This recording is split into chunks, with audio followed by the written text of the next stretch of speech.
are going to start this program with a small art and photographic exhibition in the offices of the Inside. And it is my pleasure to invite all of you, the early birds, to join us in seeing the exhibition. The exhibition should last for about 30-40 minutes. We are providing some very light refreshments. So as we watch the exhibition, we can have a few drinks and wait for the others to join us. So Your Excellencies, ladies and gentlemen, you are invited to the exhibition next door.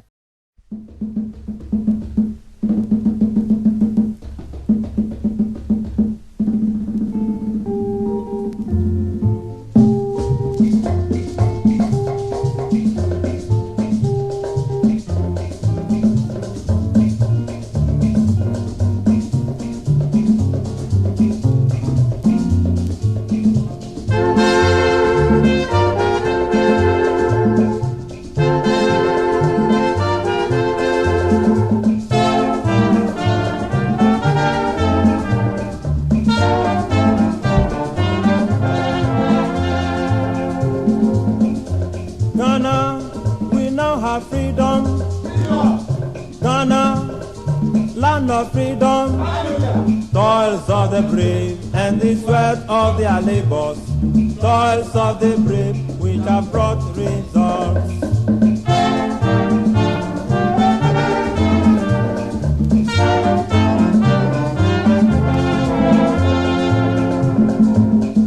Kwame, the star of Ghana, Nkrumah, star of Ghana, everybody toils of the brave and the sweat of their labors, toils of the brave which have brought results.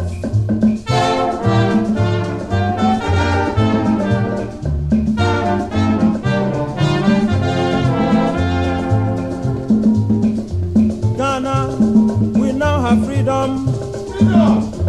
Ghana, land of freedom, everybody toils of the brave and the sweat of their labors, toils of the brave which have brought results.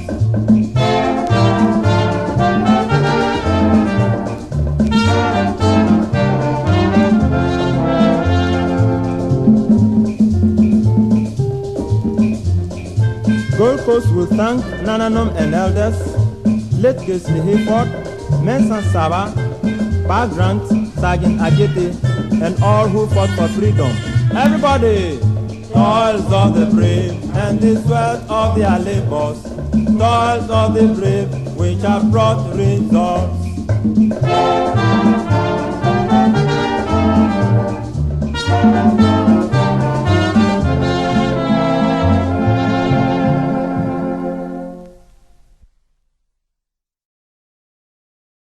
Mamae, really socialism. Mamae, Ema, Mamae. Aye, Nkrumah showboy, Nkrumah showboy. I want to see you, Kwame Nkrumah showboy. I want to see you, Kwame Nkrumah showboy. Nkrumah showboy. Nkrumah showboy. I want to see you, Kwame Nkrumah showboy. I want to see you, Kwame Nkrumah showboy. My mother was a teaching girl. My father was a garden boy. That's why I'm a socialist. I'm a socialist. I'm a socialist. My mother was a kitchen girl. My father was a garden boy. That's why I'm a socialist. I'm a socialist. I'm a socialist. My mother, I'm a socialist. Was a garden boy. That's why I'm a socialist. I'm a socialist. I'm a socialist. Backwards ever. Backwards never. Africa, unite. Africa, unite. Osajefo, Kwame Nkrumah. Osajefo, Kwame Nkrumah. Osajefo, Kwame Nkrumah. Africa, unite. Hey! Hey! Hey!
Mamala do do ya do do do mamala do ya do do le pisse tu pate salela ya do impérialisé tu pate salela ya do mama do do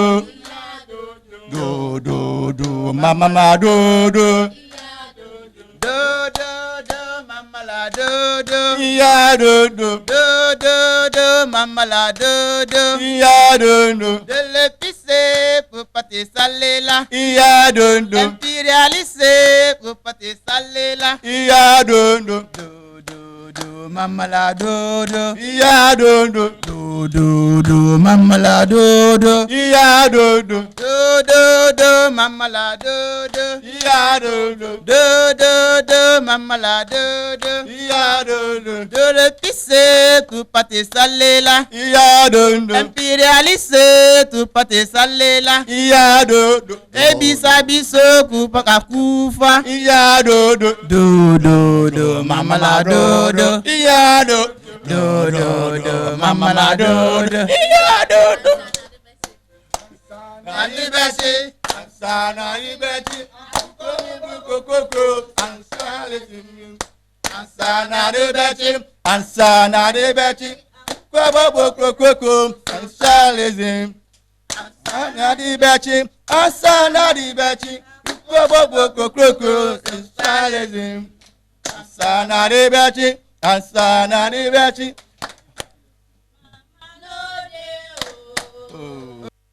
He has been a regional minister, I think, for Eastern Region before. He has been a chairman for the Convention People's Party, and he's currently chairman of the Council of Elders of the CPP. His titles are many, but as a comrade, I would like to, without wasting much time,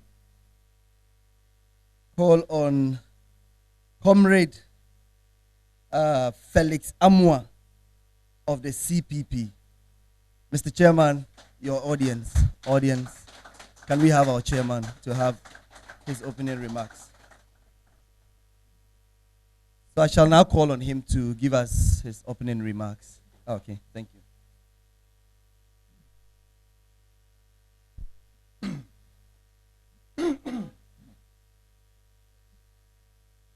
Thank you very much, comrades.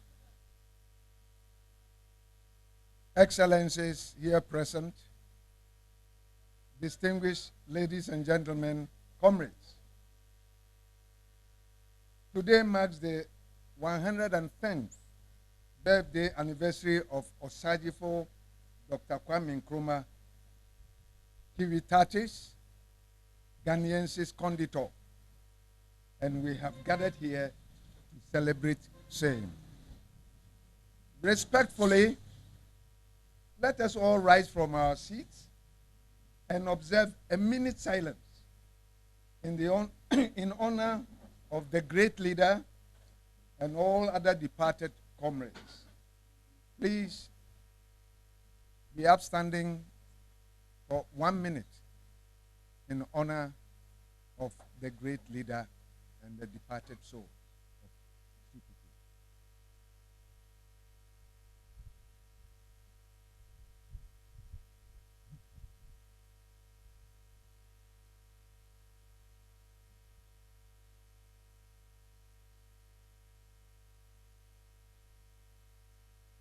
Kwame Nkrumah yebi ya mayo bibi ma ye munyina ye. Munyina ye na ye yi ni asida no. May the souls of the great Osajifo and all the other departed comrades rest in perfect peace. Amen. Please be seated.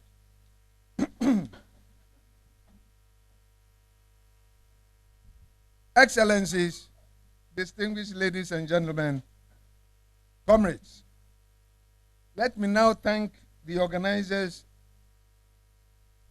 of this function very much indeed for that great honor done me by inviting me to chair this memorable function in my capacity as the chairman of the Council of Elders of the Great Convention People's Party, the 70th birthday anniversary of which we celebrated barely 3 months ago. Indeed, I want to thank you for the trust, respect, and confidence reposed in me at this point in time, and I will do my best to justify same. And of course, with your continued support, people gathered here, I will champion the cause of this event to a successful end. I know at the end of it all, the chairman will have to give his remarks. So I will not bore you with any long speech. What I have to say now is to say thank you and welcome to this function. Welcome to all of you. Thank you.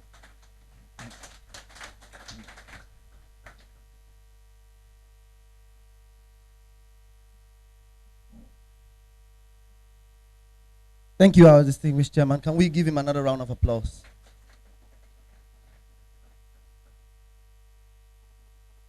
Now, before we go into the business of today, I'd like to call on our comrades again to give us one more song. With a round of applause, let's welcome them.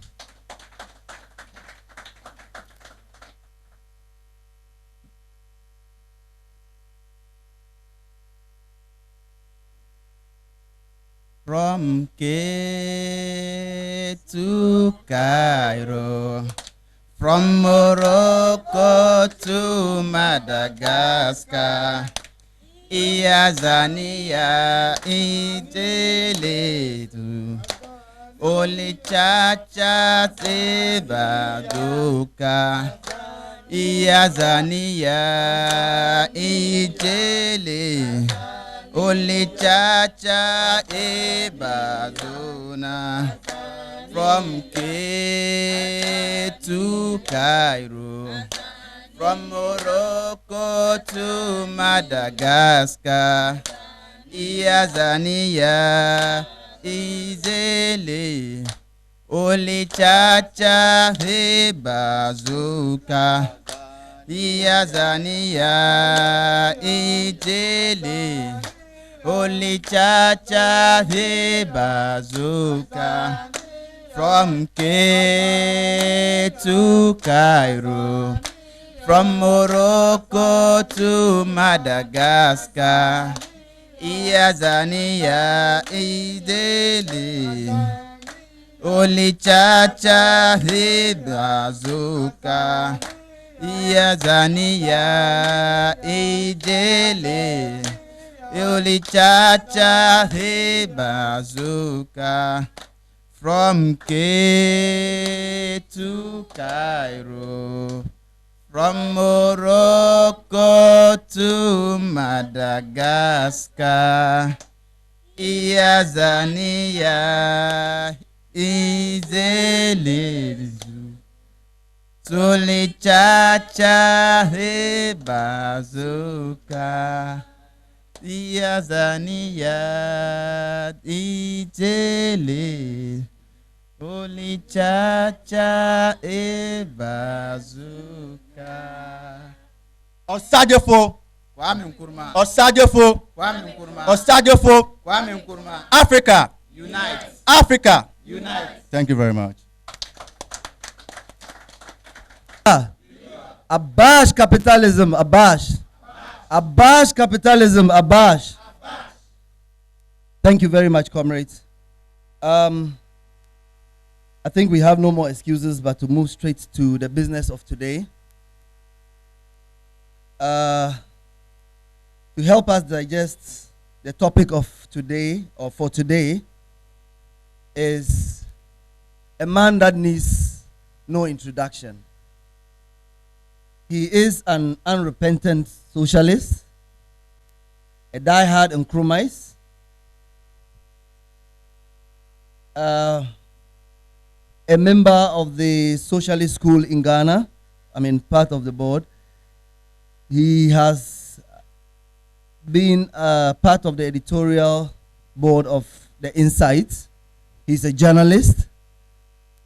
In fact, if I mean to mention all his titles, I'll go on and on and on. Some know him as Uncle Kwesi.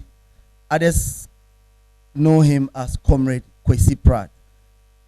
Others also call him Massa. So without much ado, let's welcome Massa to the podium. Thank you very much.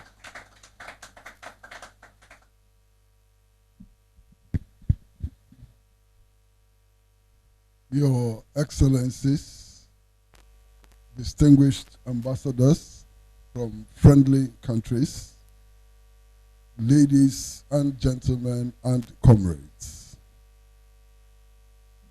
Originally, as you do know, the convener of the Socialist Forum of Ghana, Comrade Cde Kwesi, was to deliver this lecture on Nkrumah yesterday, today, and tomorrow.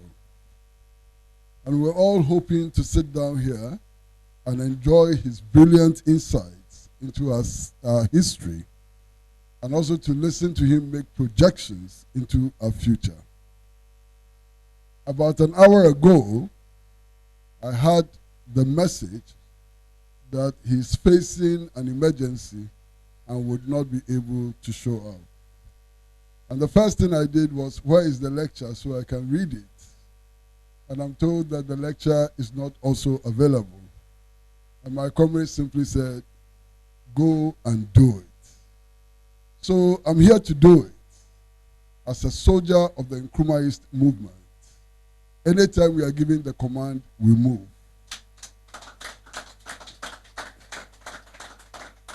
And I've been given the command by the Socialist Forum, and I've moved. And I'm sure that by the end of the day, we shall collectively achieve victory in the name of Nkrumah and socialism. Comrades and friends, history has its own facts, and nobody, no force can change the facts of our history.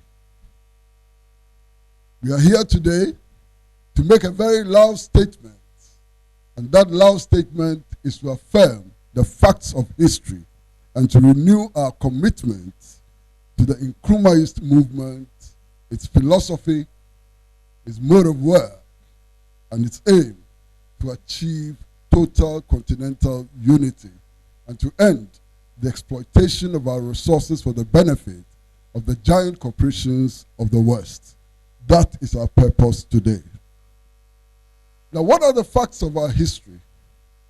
The facts of our history, one, is that Nkrumah is the founder of the modern Republic of Ghana, and nothing would ever change that. This fact is as clear as daylight, and those who attempt to change this fact will be acting like lunatics on the side of the street who are kicking against a rock with their bare feet. In that process, the only one who gets hurt is not the rod, but the lunatic kicking the rock with the bare feet.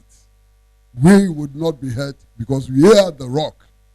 And those who get hurt in this process are the lunatics kicking against us with their bare feet. Comrades and friends,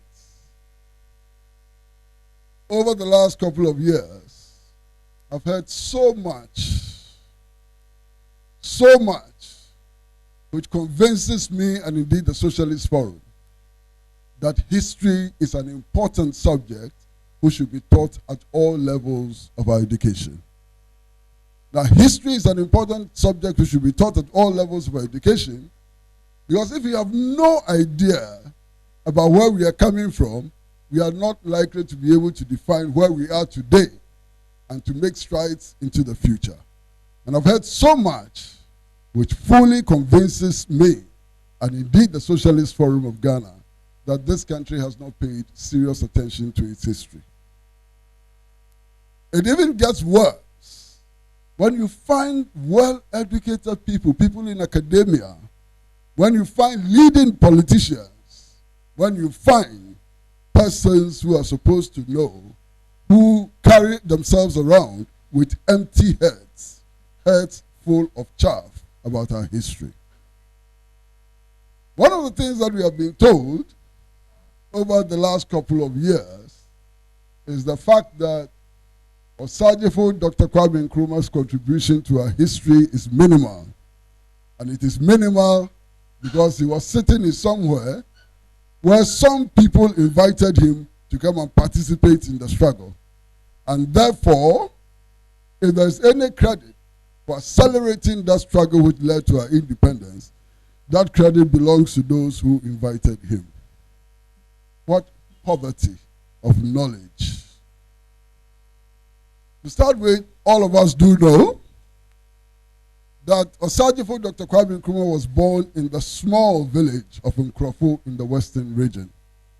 And it's amazing how in less than a decade, in less than a couple of decades, this very simple man from the small village of Nkrofo, from the smallest, one of the smallest ethnic groups in Ghana, emerged on the political scene and became the alpha and omega of our politics of liberation. How this man, simple as he was, whose mother was just a market woman, an uneducated market woman, whose father was an illiterate goldsmith, emerged onto the world stage and became the African of the millennium. This is a story which needs to be told. Now, it is important also to mention that Osajifo Dr. Kwame Nkrumah was in the United States of America, working in the broad Pan-Africanist movement, working with such Pan-Africanist icons as Du Bois, George Padmore, Marconi, and others. And indeed, he moved to the United Kingdom in order for him to be politically closer to the continent. And in the United Kingdom, he and others, Nnamdi Azikiwe, Bankole, Timothy, and others, established the West African Union, whose motive was to liberate the whole of West Africa from the colonial yoke. Indeed, by 1945, he had become the secretary of the broad Pan-Africanist movement, organizing the 5th Pan-African Congress in Manchester. It's important to note that the 1945 Manchester Conference passed a resolution which called for the liberation of all of Africa from the colonial yoke and the total unification of Africa under the banner of socialism. Now, for those who think that the history of the struggle against colonialism began in 1948, it is clear that they don't know our history. And it is clear that their ignorance is so deep that if they are not stopped, at some point, they would infect today's generation and give them a distorted notion of our history, and therefore prevent today's generation from defining its role in world affairs, and help us all into the ditch of having a warped view of our future. That is why history must be taught at all levels of our education. Now, there have been many myths which have been peddled over the last couple of years. And one of those myths is that some organization which was called the United Gold Coast Convention actually achieved national independence for us. It's important to make reference to the facts of our history, and the facts of our history simply is that the United Gold Coast Convention was actually publicly inaugurated in August of 1948. And it couldn't last beyond 3 years. The fact of our history is that in 1951, a general election was organized in this country. In that general election, by that general election, the Convention People's Party had broken away under the leadership of Osajifo Dr. Kwame Nkrumah. In that election, there were 34 seats at stake. 34 seats at stake. When the Convention People's Party broke away and contested that election, the Convention People's Party won 32 of the 34 seats available in that election. The Convention People's Party had broken away for about a year, and within that year, the Convention People's Party won 32 out of 34 seats in that general election. Now, now clearly, that is the indication that when Osajifo, Dr. Kwame Nkrumah, and his lieutenants left the convention, left the United Gold Coast Convention, the United Gold Coast Convention became nothing but an empty shell, completely empty shell. It is significant that by March 6, 1957, the United Gold Coast Convention was dead, completely dead. Now, it is only in our part of the world that dead people can continue to achieve things even after they have been buried, long after they have been buried. On 6th of March 1957, the United Gold Coast Convention did not exist and could therefore not be responsible for the achievement of national independence. And this point must be made very, very clear.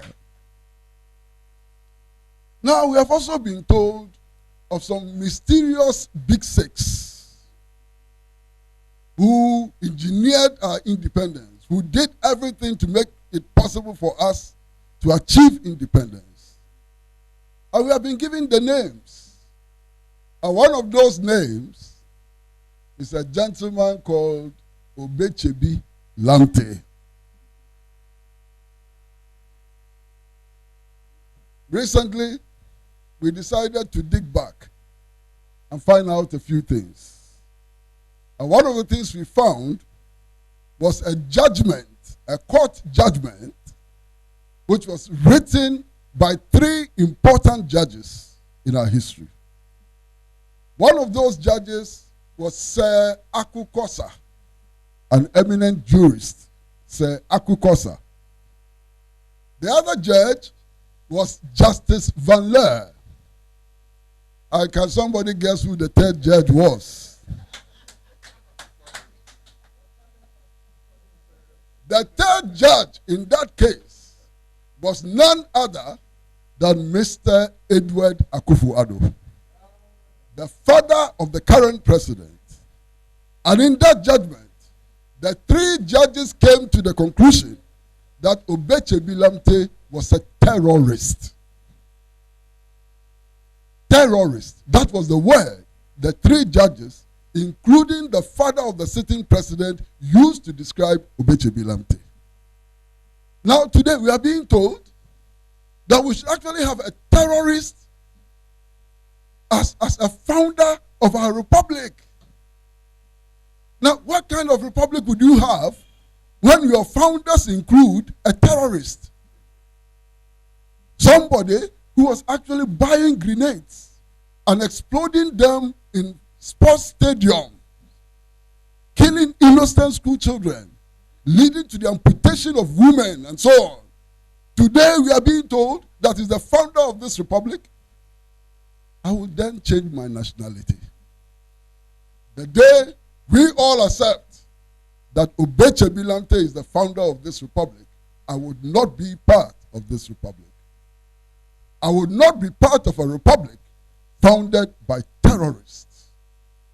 As we speak today, somewhere in Dansuma, in a place in Dansuma called Exhibition, there lives a woman who goes by the name Ya Asantwa.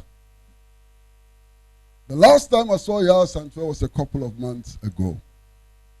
She still cries from the pain that she suffers as a result of an explosion of a bomb in the Accra Sports Stadium. Ya Asantwa is crying up to today as a victim of the senseless acts of terrorism which were visited upon Nkrumah in the days of independence and so on. Now, comrades, we are told that this so-called Big Six was responsible for everything. And we decided that let's go back into history. Let's read the Gold Coast Gazette.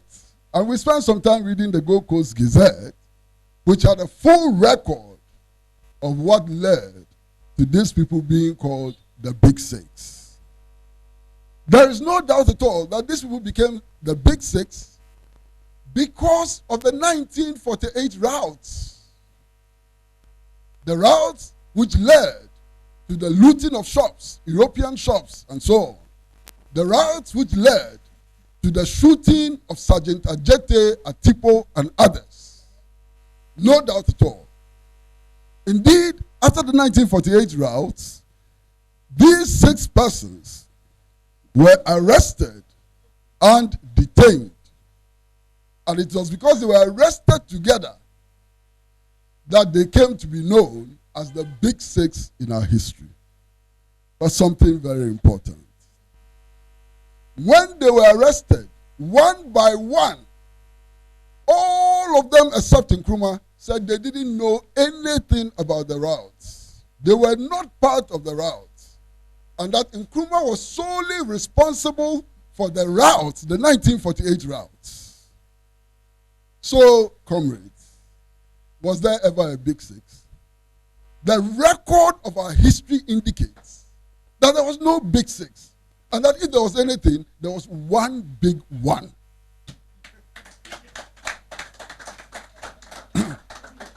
Because out of the 6 people who were arrested and held responsible for the 1948 riots, only one claimed responsibility.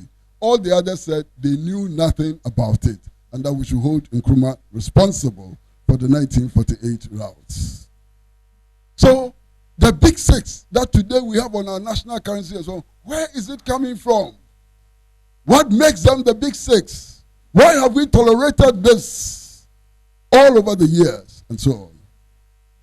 Today, on the official birthday of Osajifo Dr. Kwame Nkrumah, we, the progressive forces in Ghana, we, organized in the Socialist Forum, would like to serve notice loud and clear that we recognize no Big Six and that what we recognize is the big one, Osajifo Dr. Kwame Nkrumah. Now, it is important for us to raise the question, why this attempt to rewrite history? Why are people jumping over themselves? Why are people tripling over themselves to rewrite our history? We must find the reasons. If history were insignificant, if history had nothing to do with our today, if history had nothing to do with our tomorrow, if history was just passive, nobody would be trying to rewrite history. People try to rewrite history because history is an inspiration for now and the future. People People try to rewrite history because history defines our today and defines our tomorrow. And people rewrite the history today in order to do damage to what they hate and what they want to destroy. Now, comrades and friends, I'd like to submit here and now that those who are jumping over themselves to rewrite the history of Ghana aim, one, at halting our movement for liberating ourselves from the clutches of oppression and domination by imperialism. That is their objective. Their objective is to make it impossible for today's youth to be inspired by the liberating ideas of Nkrumah. Their objective is to disarm the Convention People's Party. Their objective is to make the philosophy and practice of neoliberalism, which is responsible for underdevelopment and poverty in Africa, to continue. But you see, they always make mistakes. They always miscalculate the determination and zeal of the people, of the working people of the world. What is happening today has a history. You know, one of the myths that have been bandied around is that Nkrumah was a dictator and that he instituted a one-party system, and also that he introduced the Preventive Detention Act, under which his opponents were arrested and imprisoned and so on. If you know our history well, you would not repeat some of these things. What is the history? The history is that before 1951, when Nkrumah clearly won elections, clearly won 32 out of 34 seats, they had started planning to kill him. Nkrumah used to live in a house just close to this place, opposite the Malata market. And he used to live there with Naniba, his mother. They bombed that house to rust. They wanted to kill him. By 1951, colonialism was still entrenched in this country. The Queen of England was still the head of state of Ghana, and they wanted to kill Nkrumah. Now, they wanted to kill him. Why did they want to kill Nkrumah? Because the Queen of England was a dictator? And if the Queen of England was a dictator, why kill Nkrumah and not the Queen of England? They simply don't make sense. Now, it is important also to stress that the first coup d'etat in Ghana, the first coup d'etat, attempt at a coup d'etat in Ghana, happened before Ghana became a one-party state. The first coup d'etat was organized by R.R. Amponsa in 1958. Thank you. R.R. Amponsa, Awate, and others. And it was in 1958.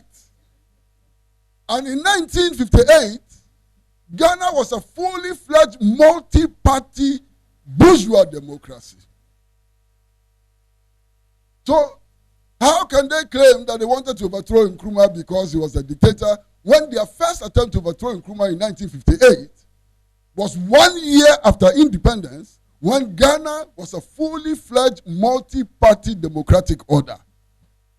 It simply doesn't make any sense. In any case, there are people they claim who were responsible for our independence and so on. We know them. On 5th March,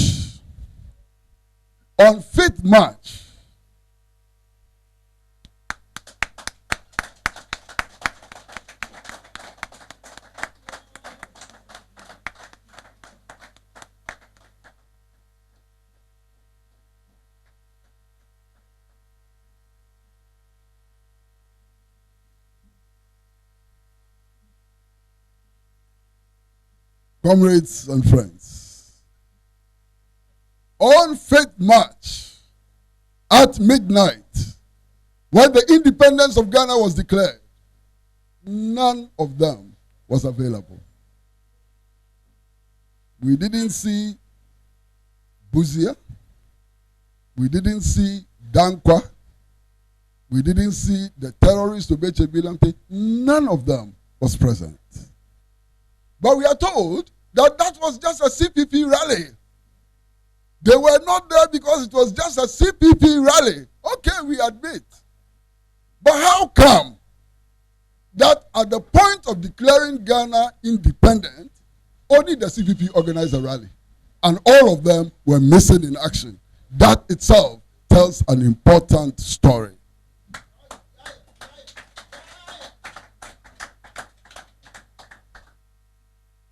Comrades, I'm sure that all of you, being who you are intensely aware of the facts of our history. And you know, at some point when I came face to face with the facts of our history, I couldn't believe it. I thought I was dreaming. When I read the reports that the opposition to Nkrumah actually sent a delegation to the United Kingdom led by K.A. Buzia to go and tell the British that please don't give us independence now, we are not ready for it. They actually sent a delegation to the UK to convince the British government not to give us independence because we have not learned the British ways fully. We needed time to learn, to become like the British before we are given independence. But you know, history has a way. History has its own way of betraying liars and traitors. This year, a decision has been taken that Nkrumah's birthday should no longer be celebrated as Founders Day, and that we should commemorate it as Nkrumah Day, and so on. And they tell us that, look, it's not because we don't value our independence. We love our independence. Indeed, we struggle for the independence, not Nkrumah. That's why Nkrumah was just invited, and so on. And they tell us all these stories that you know. But you know how history betrays traitors and false prophets and all of them. When they sent the bill to Parliament for approval, it also included downgrading Republic Day. That makes it clear. The object of the attack is to destroy our independence. They didn't just say that Nkrumah's birthday is no longer Founders Day. They also said that Republic Day is not an important day. Downgrade it to a commemorative day. Those who claim to have fought for our independence, those who claim to love our independence, hate Republic Day. They don't like the Republican status. They would still prefer that the Queen of England is the head of state of Ghana. Those are the people we are dealing with. Comrades and friends, what was the Nkrumah project? What did Nkrumah set out to do? Who was this guy from Nkrofo? Small ethnic group, small village, born to uneducated parents, born in the small western corner of Ghana. Who was this man? I've read some stories about this man who has become a domineering figure, rightly become a dominant figure on the world political stage. And one of the things that I've read about him was that he wanted to become a Catholic priest. This man, he didn't want to become the leader of the Gold Coast. He didn't want to become president. He just simply wanted to become a Catholic priest. Can you understand that? What were the motives and so on?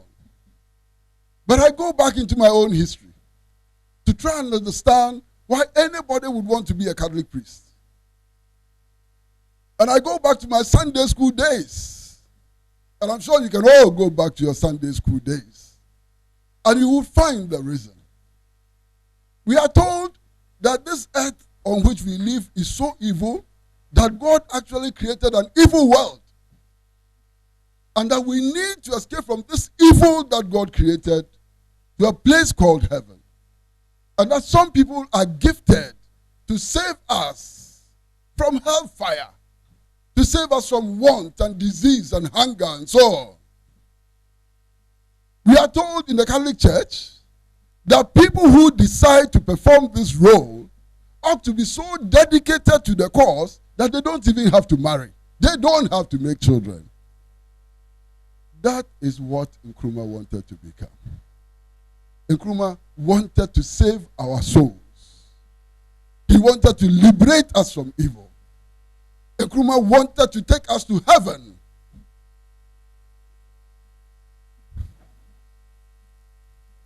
Catholic priest, take us to heaven so that we will sit at the right hand side of God and dance to music played by the angels with Jesus the Christ. That's what Nkrumah wanted to be.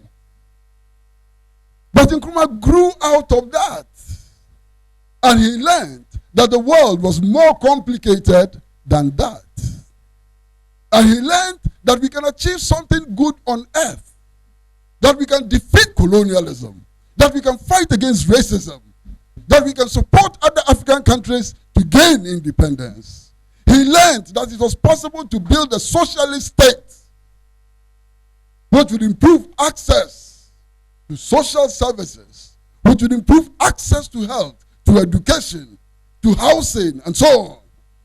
And he decided at one stage that going to heaven was quite a tax, and that there are things that can be achieved now and here before going to heaven. And he plunged himself into the task of creating a new world in which no child will go to bed on an empty stomach. He set himself the task of creating a new world in which people of all countries could decide their own destinies. He set to build that new world in which the working class could take their destiny into their own hands and build a new world in which exploitation has been defeated. Now all of us know the story. The story we were told in day nurseries and primary schools about Nkrumah, that he met a gentleman called Cde Agri in Achimota School. And in Achimota School, Cde Agri came up with this beautiful idea that, look, if you want to play the piano, you can't play only the black keys, and you can't play only the white keys. If you need total harmony, you need to play the white keys together with the black keys.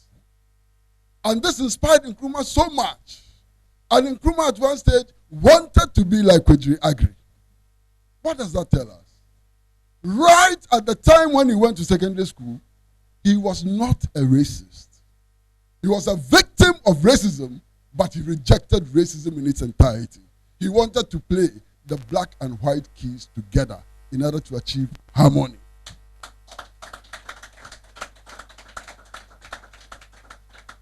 He didn't only want to play the black keys.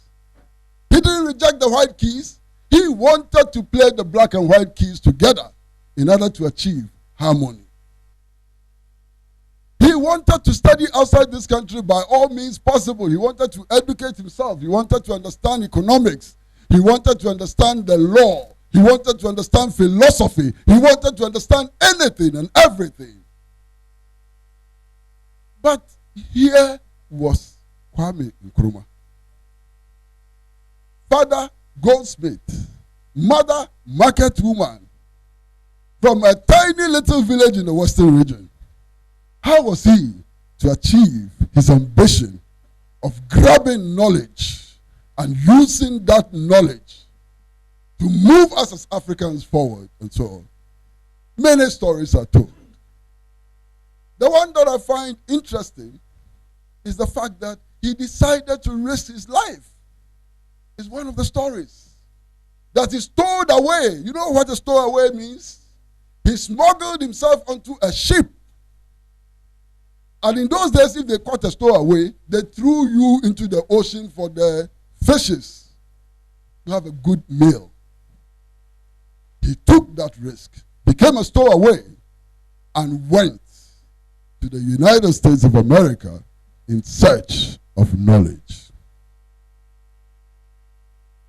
When I look back, sometimes I tend to agree with the older ones amongst us who say that nothing happens for nothing. My understanding of nothing happens for nothing is not confirming predestination. Because if predestination were true, you don't have to do anything. You wake up in the morning, you continue lying in bed. If you are predestined to eat, food will come to you. You don't have to search for food and so on. You don't have to go to school. If you are predestined to become a doctor, you become a doctor without going to school and so on. But I reject this notion of that kind of predestination, while still upholding the fact that every experience we have, we can learn from every experience we have, and every experience we have contributes to shaping us for now, shaping us for the future, and knocking out some of the misconceptions about the past. So Nkrumah went to the United States of America. He didn't have a rich parent to pay his fees, to pay for his housing, to feed him and so on. So he had to work. And he had to work like any black person in the United States of America. So he washed dishes. He did all kinds of odd jobs. And in the process, he came face to face with racial discrimination. Nkrumah was in the United States at the time that the Ku Klux Klan was burning blacks on the stake. He was in the United States before Malcolm X became Malcolm X. Before Malcolm X's family house was burnt and so on. He experienced raw racism. Even today, you know the stories. You know the stories which has led to the formation of black, what do they call it? Black Lives Matter and so on. You know that. Even today, there's a video of a black person who was driving down one of the streets in the United States of America, and he stopped and he's told to come out of the car and so on. He says, look here, I'm worried. It's a white person. He says, I'm worried. You guys have been shooting people. Let me keep my hands where they are before you think that I'm coming out with a gun and so on. And the policeman says, but you are not a black person. You are not a black person. You need not worry. We would not shoot you. Policeman in uniform. So even today, there is excruciating racism in the United States of America. So imagine 1943, 1944, 1942, when Nkrumah was in the United States of America. And don't forget that some time ago in the United States of America, when slavery thrived, slave owners had the right to kill their slaves the same way people in the villages have a right to kill their chicken. If you kill your slave, nobody will arrest you. Nobody will take you to court. It's your own personal property. You can do as you please with your slaves and so on. So Nkrumah came face to face with this reality. And this reality made him aware of the fact that there was some duty which had to be performed here and now before going to heaven. It was this reality which transformed Nkrumah into a revolutionary fighter. It is this reality which turned Nkrumah into a Pan-Africanist, leading eventually to his participation in the Manchester Conference of 1945, leading to the establishment of the West African Students' Union, which aimed at liberating the whole of West Africa from the colonial yoke, and leading eventually to his arrival in the Gold Coast and the transformation of the United Gold Coast Convention from an elitist organization into a mass political movement, mobilizing women of all categories, mobilizing the veranda boys, mobilizing the youth, mobilizing people in the Northern Territories and so on for the achievement of independence. Now, comrades and friends, you know, today, when people talk about Ghana, and who founded Ghana and so on, You know, sometimes you get the impression that they think that Ghana has always been there. That Ghana has always been there. All Nkrumah had to do was to come and join the UGCC, and you know, he did some work, yes, and then eventually we got independence and so on. It is not true. Ghana, as we know it today, has not always been there. Ghana was deliberately, painfully put together, one piece after the other. What a large part of what is today the Volta region was not part of Ghana. It was the Trans-Volta Togoland. It was originally colonized by the Germans. After the defeat of the Germans in the Second World War, it became a United Nations trustee. And at independence, we went into a referendum. We went into a referendum in order for that part of the country to become part of Ghana. So when they say that Nkrumah was not the founder of Ghana, ask them which of the Ghanas, the Ghana we have today or the Ghana before the referendum. Because interestingly, in that referendum, they objected to Trans-Volta Togoland becoming part of Ghana. They objected. Indeed, there was a leader of a secessionist movement in the Volta region, and his name was S.G. Anto. S.G. Anto. S.G. Anto led the secessionist movement in the Volta region.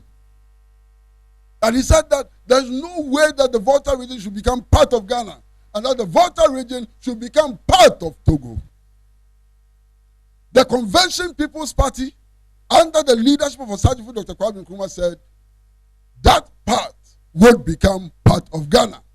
And together with K. Bedema, Kodobotio, and others, they mobilized the people of the region to vote yes to join Ghana. That is how today that part of our country is part of Ghana. So when they tell you that they founded Ghana, ask them which of the Ghanas did they found? Ask them. Now, there's something which is very interesting. And you see, I started off by saying that as for the facts of history, you can't change it. You can misinterpret it, but you can't change the raw facts.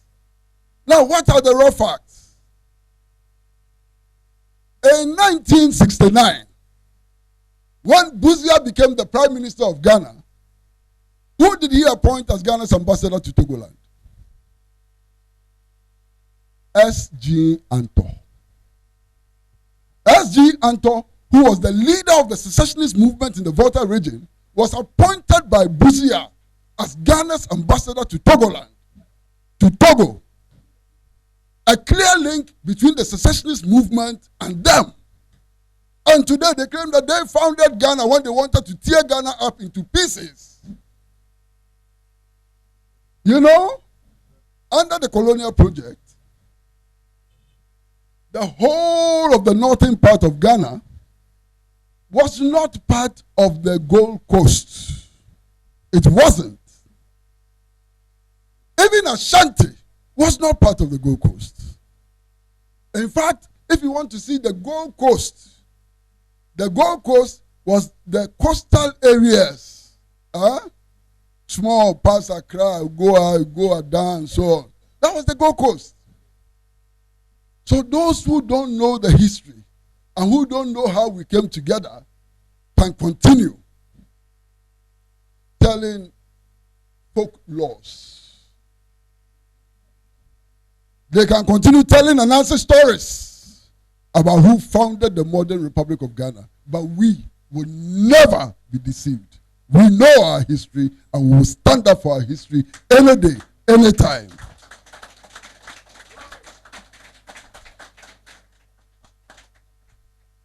Now, comrades,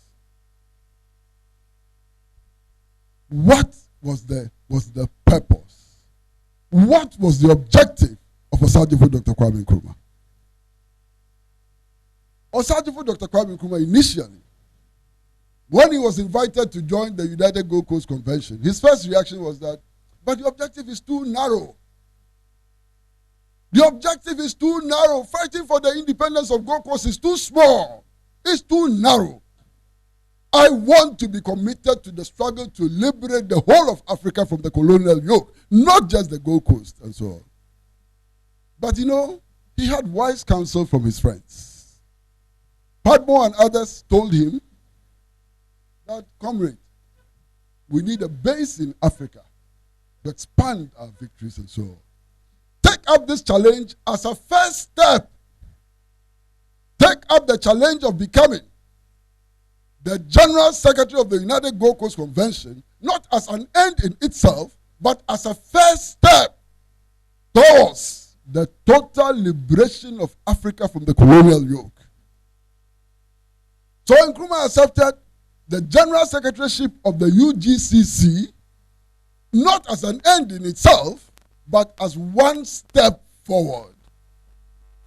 And all of his practice, all of his writings, all of his sayings and so on, point to the fact that UGCC was a small first step, and that there were bigger steps that lay ahead of him.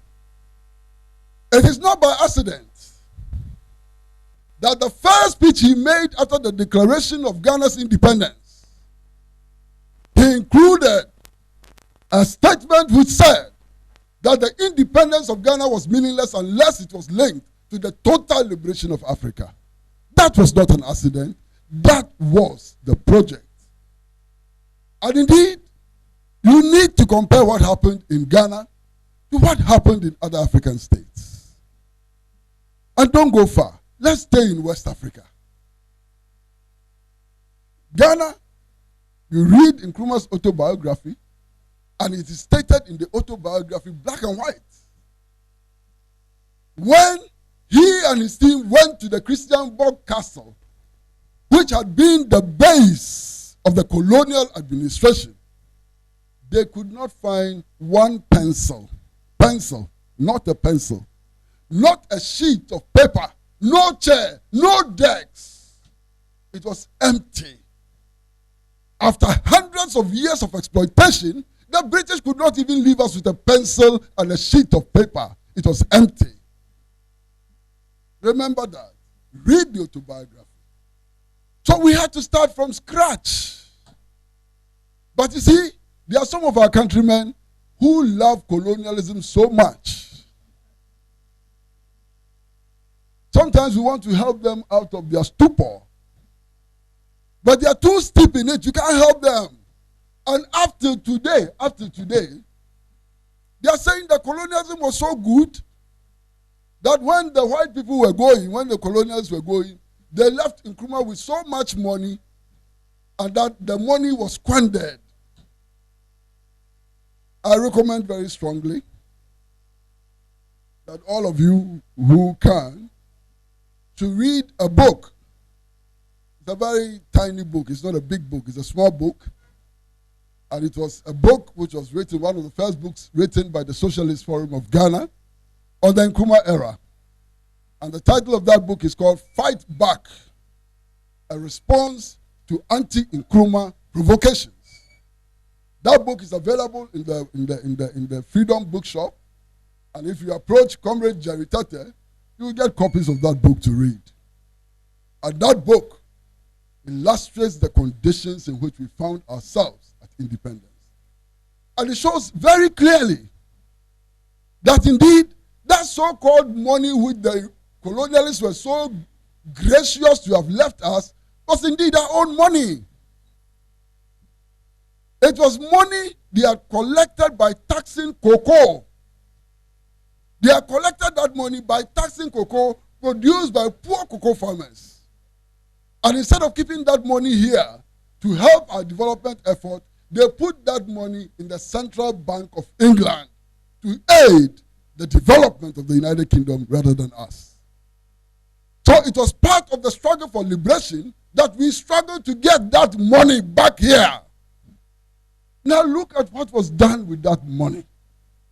that money was not enough to pay for the Akosombo Dam alone. So if you add Akosombo Dam, you add Black Star Line, you add Tema Township, you add Accra Tema Motorway, you add the 500 factories which were established at Nkrumah, what was that money that was collected from cocoa tax? What was its value and so on? And yet those who love colonialism more than they love themselves will have us believe that the colonialists were so good that at the time they were living, they left us with so much resources, and that if Nkrumah had not squandered those resources, perhaps, and they like doing that, Ghana would have become another Singapore. Comrades, follow our leaders when they travel. Just follow our leaders when they travel. It is pure entertainment. If you follow them, you entertain yourself. Today, I'm not going to mention names and so on. I'm just going to describe what I've been following. One of our leaders ended up in Korea. And at the news conference, he told the Korean people, South Koreans, that we want to learn from you. We want to become like you.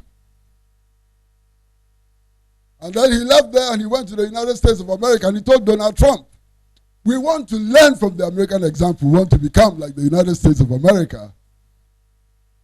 And then the same leader went to South Africa and says, we want to become like you. And the same leader went to Singapore and said, we want to become like you. You have done so well. We want to copy you and become like you. And then at that stage, I said, wait a minute. For you who can pray, pray hard. Pray hard. Pray hard for God to stop this leader from going to Afghanistan. Because if he goes to Afghanistan, he will want us to become like Afghanistan. This is the problem with our leaders. I mean, when they talk, you don't know where it's coming from. Everywhere they go, they want us to become like them. Now, the new craze is that we all want to become like Rwanda. I'm sure you've heard it. Every day you tune radio, somebody has gone to Kigali and is back and he says, we have to be like Rwanda. All right? Rwanda is now the new model being held in front of all of us. It used to be South Africa under Mandela. When the crack started emerging and South Africa they started looking for a new place.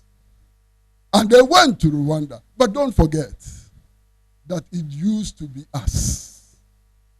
You remember, in 1983, when the Rawlings regime did that deal with the IMF and the World Bank, and we embarked on that thing called the Structural Adjustment Program, you remember, every Western ambassador in Ghana was saying that this is the model for Africa. They should follow us. You remember? They ignored the fact that in 2 years, 300,000 workers lost their jobs. They ignored the fact, and they still ignore the fact, that since that time to today, our national currency has been cumulatively devalued by more than 30,000%. Check the figures. They ignore the fact that everything we owned as a people has been sold. Everything. And those that have not been sold have been destroyed under this neoliberal agenda. So, who is surprised? Today, Kigali is the new model. All of us are supposed to follow Kigali. Why have they abandoned South Africa? Because the stark poverty of the working people, the rise of the working people to demand justice and equality, the rise of the working people in South Africa to demand access to their natural resources and so on, is becoming so loud that it cannot be ignored. So they are looking for another territory. And they found Kigali. And all of us are supposed to follow the example of Kigali. Today, how many times have you heard anybody saying that we should follow the example of Nkrumah? Because the example of Nkrumah is dangerous. If you follow the example of Nkrumah, the Western countries are in trouble. If we follow the example of Nkrumah, we will bring our poverty to an end. And if we bring our poverty to an end, they will no longer be in a position to direct us, to give us direction and so on. So nobody mentions Nkrumah. You know, we produced another book, and the title of that book is The Great Deception, How the CIA Overthrew Nkrumah. And when we did the research for that book, I was amazed what we found. When we were doing the research for that book, we found a cable which had been sent to the British authorities by the British High Commissioner then. What was his name? His name was A.W. Snelling. A.W. Snelling. And this cable was dispatched to the British authorities in 1961, in September 1961. Now, what was in the cable? The cable simply said that this Nkrumah is making the African too politically conscious. And therefore, we have to get rid of him. Making people politically conscious became a crime for which they had to get rid of Nkrumah. And it's there, it's in the archives. Read that book. Go to the archives. You find all of these documents that they had to get rid of Nkrumah because he was making the African too politically conscious. And they did. And they did. On February 24th, 1966. They did. I had the distinguished privilege, and it is indeed a distinguished privilege, of interviewing A.K. Deku, who was one of the plotters of the 1966 coup before he died. I interviewed him a few weeks before he died. A.K. Deku. I interviewed him in his village just a few weeks before he died. We still have it on you know. As a matter of fact, it was played on TV3. It's on YouTube. You can find it. And the information, I asked him, was Nkrumah such a bad president? He said, no. Nkrumah was one of the best presidents we could have in Africa. This is A.K. Deku. And I asked him, why did you overthrow him? And I said, at the time he was invited to join the plot, he was afraid that if he left, he would be killed. So he continued with the plot to save himself, but to destroy Africa and its aspirations. This is A.K. Deku. And I asked him, was the CIA involved in the overthrow of Nkrumah? He said, I won't answer. I asked him 3 times. He says, I will not answer that question. And so on. But you see, we take so many things for granted. We don't dig deep enough. You know, we form movements, we form political parties and so on. And we think that political parties are about elections. So we sleep, then on the year of the election, we wake up small. And then we make small noises. Politics is first and foremost a major intellectual activity. You can't do politics with empty heads. You have to fill that coconut with something. And people are involved in politics, they don't learn anything. A whole year he or she has not read one book. Even the newspapers, reading the newspapers is a bother to them and so on. What kind of politics can you do with ignorance? So you need to learn. Learn some history. Learn some current developments in the world. Learn about science and how physical science can be applied to social science, can be applied to all the other sciences. Learn about the linkages in things. Learn about dialectics, how everything is connected to everything. That is the only way you can become a good politician. It's not about money. These days, everything is about money. Who has money to pay the delegates? That is the problem. If you don't have money to pay delegates, finish. So we have been paying delegates and paying delegates. Now look around, look at the quality of leadership we have in this country. And I'm not talking about one party, I'm talking about all the parties. 1992, when we were in the forefront of the struggle, Don Kofodwo was a regional chairman of the New Patriotic Party. 1992, J.B. Darocha was the national chairman.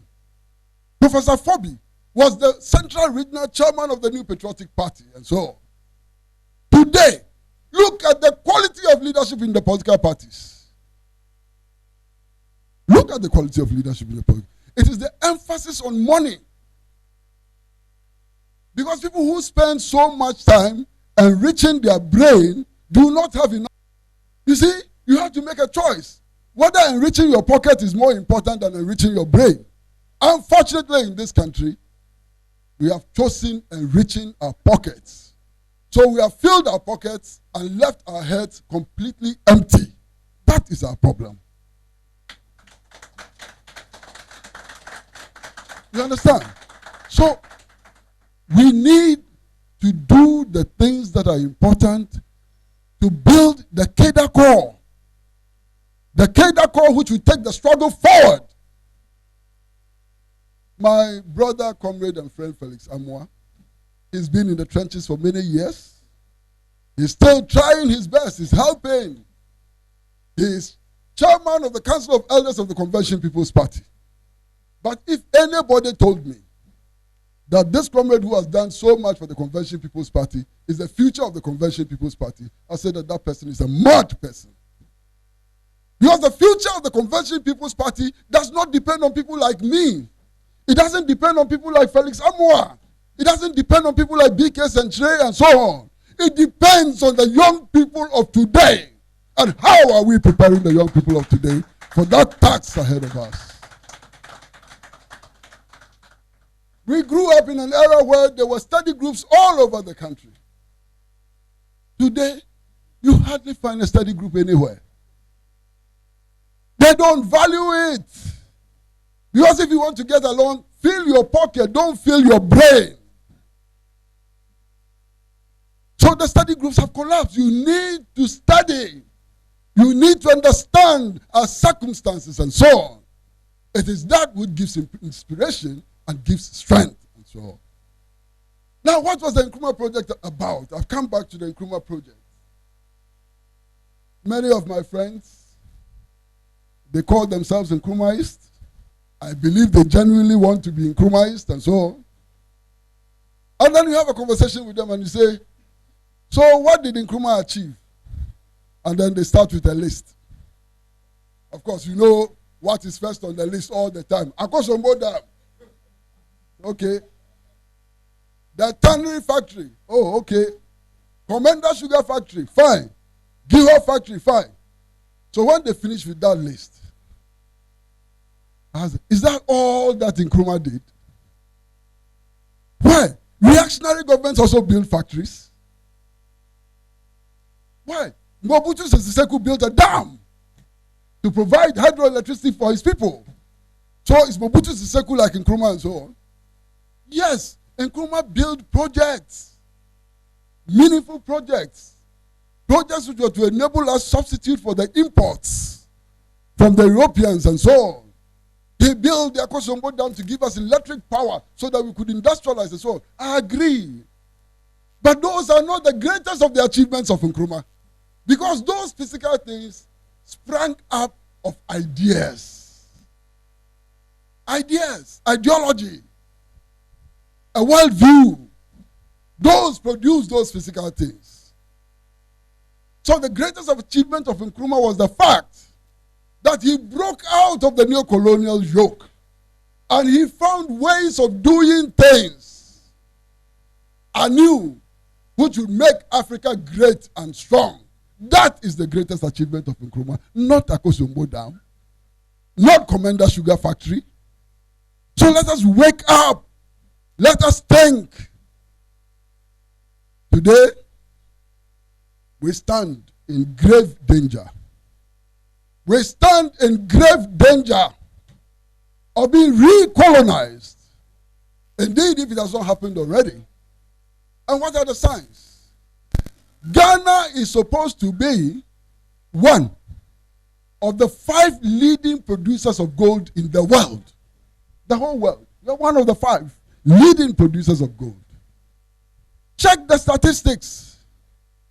We only get 1.7%, not 2, not 3, 1.7% of the value of gold that is taken out of this country. And we are sitting here, and we are happy, and we are talking about Ghana beyond aid.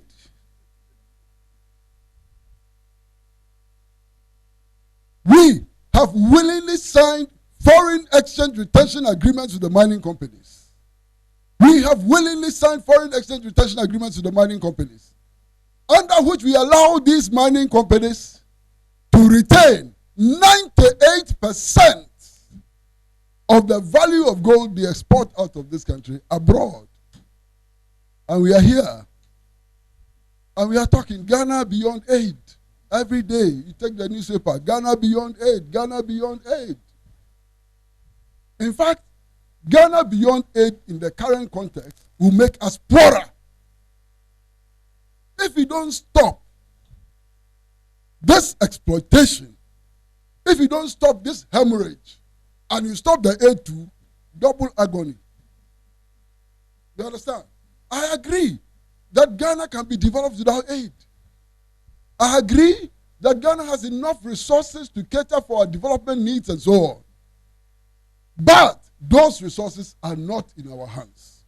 And those resources, the first and most important thing is to take control of those resources and to exploit those resources for the benefit of our own people.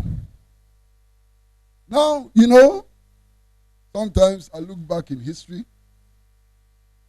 and I'm very careful when I'm making judgments about our history. You know why I'm so careful? Look at us. What have we done for Ghana compared to what other people did? Nkrumah, Botu, and others, look at the risk they took. They managed to change Ghana. They broke away from the colonial yoke. They began an industrialization program and so on. So who am I to criticize Nkrumah when I haven't done anything near what they did? So that's how I look at history.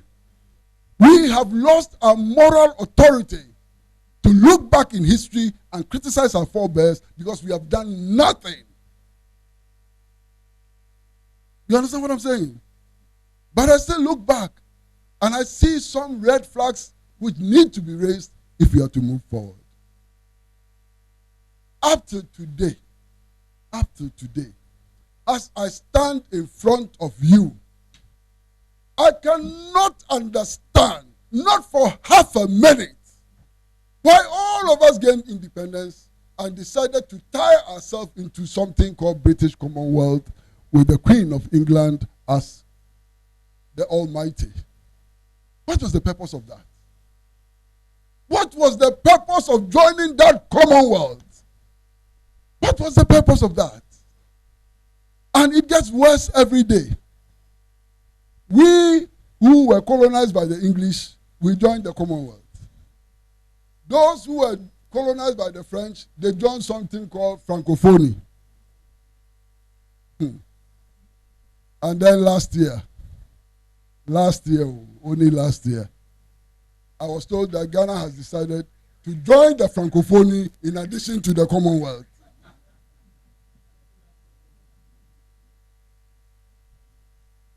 And I said, what is wrong with us? Commonwealth is not enough. Now you're going to put your neck in Francophonie too.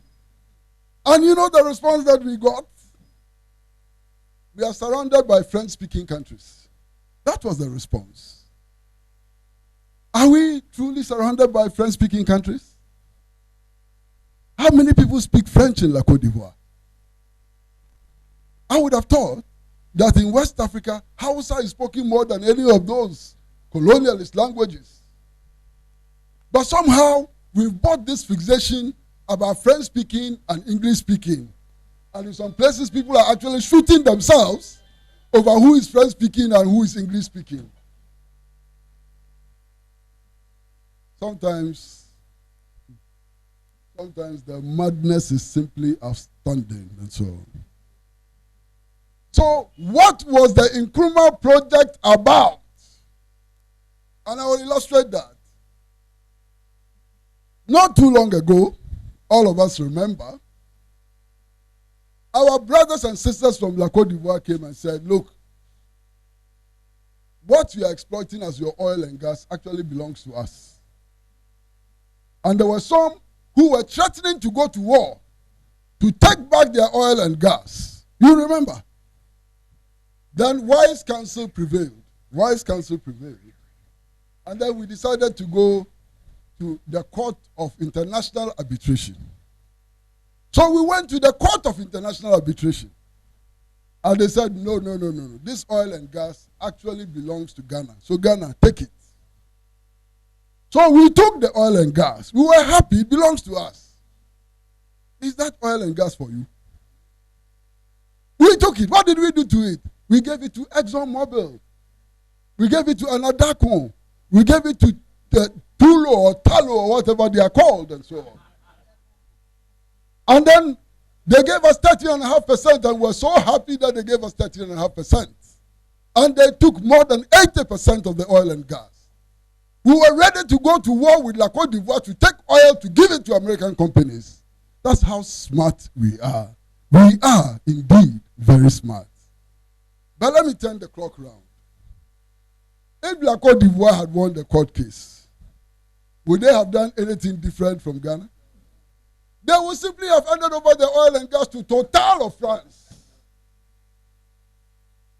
So we fight amongst ourselves, we fight over our resources and hand it over to the colonial metropolis. We are very smart people. Why? We are told that there's something called the Economic Community of West African States, and that we are working together to enhance our development efforts and so on. So our leaders cannot stop one day, just one day, and ask themselves how we can come together as West Africa, not the whole of Africa, as West Africa, to exploit our resources together for the benefit of our people and handing over these resources to companies from the colonial metropolis. It's too sophisticated for our leaders, too complicated for our leaders to sit down together and think about how we can work together to exploit our resources for the benefit of our people. I wonder. You know, again, we are talking about what the Nkrumah project was about. A few years ago, we had the honor and privilege of hosting in Ghana a commander of the Cuban Revolution, Commandant Georges Risquet. And Commandant Georges Risquet had come to give a lecture on the life and times of Osagyefo Dr. Kwame Nkrumah. And Commandant Georges Risquet told us a story. And he said, look, Commandante Fidel was fully committed to defeating apartheid. And he wanted to support the national liberation movement and so on. He was ready to send Cuban internationalist forces into Angola to fight to consolidate the independence of Angola and so on. But they had a problem. The problem was how to get there without being noticed. Because if you gave the enemy sufficient notice that you were coming, the enemy will prepare for you and so on. They needed a certain clandestine to be able to do what they did and so on. So they came to see Osagyefo Dr. Kwame Nkrumah. According to Commandant Georges Risquet, the Osagyefo said, no problem. So the Cuban internationalist forces came straight to what is today called the Kotoka International Airport. Okay? And in their suitcases, the suitcases they were carrying were the weapons they were going to use to fight the apartheid army. They were carried in suitcases. And Ghana allowed them to pass those suitcases through our airport without customs inspection and so on. Now, I make this point to emphasize the point I had made earlier about the contribution of Nkrumah to the national liberation movement and the risk we took, the sacrifices we made in order to consolidate the independence of Angola, to guarantee the independence of Namibia, to free apartheid, to free South Africa from a yoke of apartheid and so on. We made this contribution to the struggle which was led by the Cuban internationalist forces. You know, there's another narrative. I was a young man, I think I was in secondary school, when K.A. Buzia came to power as Prime Minister of Ghana. One of the first things that government did was to fight African countries and progressive countries which were imposing sanctions on apartheid South Africa. And they said, look, sanctions cannot bring any results. So they came up with a policy which was referred to then as dialogue with apartheid South Africa. They wanted us to do business with apartheid South Africa. The people who are in power today. They wanted us to do business with apartheid South Africa. They were opposed to Nkrumah's militant stand against racism and against colonialism and so on. So after the 1966 coup, what did they do? They did so many foolish things. But one of the most foolish things they did was to arrest the national liberation fighters who were in Ghana for training and to send them back to the colonial authorities. They were in the Shire Hills. They were training in the Shire Hills. They closed down the camps of the national liberation movements in Africa. But do you know something else that they did?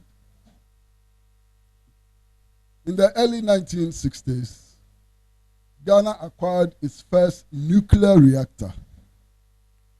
I hope you are listening carefully. Ghana acquired its first nuclear reactor long before North Korea did. Long before all of them did. And we set up the Ghana Atomic Energy Commission at Kwabena. It was Soviet technology. The CIA was desperate for Soviet technology, nuclear technology. So when they eventually managed to overthrow Kwame Nkrumah, our government dismantled our nuclear reactor and gave it to the United States of America. Today, we are talking about nuclear energy. We are setting up commissions about nuclear energy. We started in 1960, 61 or 62. You understand? Now, the point why I'm making all of these points is that today, if you listen to those who say that we should not celebrate Founders Day, if you listen to them, they are saying that they were right. And that after all, apartheid came to an end because Nelson Mandela sat down with de Klerk and others and they negotiated. Again, they don't know our history. They don't understand our history. The apartheid army was completely surrounded by the internationalist forces led by Cuba. They were defeated in the Battle of Cde Kwesi in Angola. They had no option than to go to the negotiation table. They faced two options, annihilation and negotiation.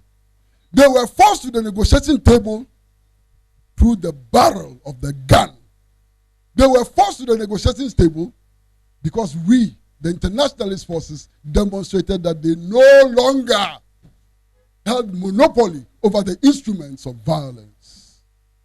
So those who seek vindication for the policy of dialogue with apartheid, they've lost it. They don't have it anymore. Their analyses are weak and useless. That is how apartheid was defeated. That was part of the project of Osajifo Dr. Kwame Nkrumah. Again, even up to today, you would hear noises to the effect that Nkrumah wasted Ghana's resources. And if you ask them, how did he waste Ghana's resources? They say, oh, he gave 10 million pounds to Guinea. And he supported the ANC. And he supported the MPLA and so on. It was all a waste. Sometimes they forget that we are Africans. Sometimes they forget that we are black people. We fought against a system which held that we were inferior. We fought against a system which devalued our essence and so on. That fight was not a struggle for South Africa. It was not a struggle for Angola. It was not a struggle for Guinea. It was a struggle for all decent people all over the world. And Ghana and Nkrumah was part of the decent community of nations. And we fought for ourselves. And I think that that should become very clear. Now today, what is our task as Nkrumahist? Today, what is our challenge? Comrades, I want to be as frank as possible. If there are any people here who get offended by what I say, let me apologize in advance. But I can't help myself. You understand? Comrades, this stupid, absolutely stupid ritual of every 4 years going to contest an election and getting 1% has to come to an end. It is a stupid ritual. It doesn't make any. What should we do? This stupid ritual, what does it do to us? Look, Nkrumah did not use a magic wand. Nkrumah did not use a magic wand. Nkrumah learned the principles of organization. He learned the philosophy of organization. He identified himself with the interests of the masses of our people and mobilized our people on the basis of their own interests and so on. He built block by block. If Nkrumah behaved the way we are behaving today, he would never have become leader of government business in 1951.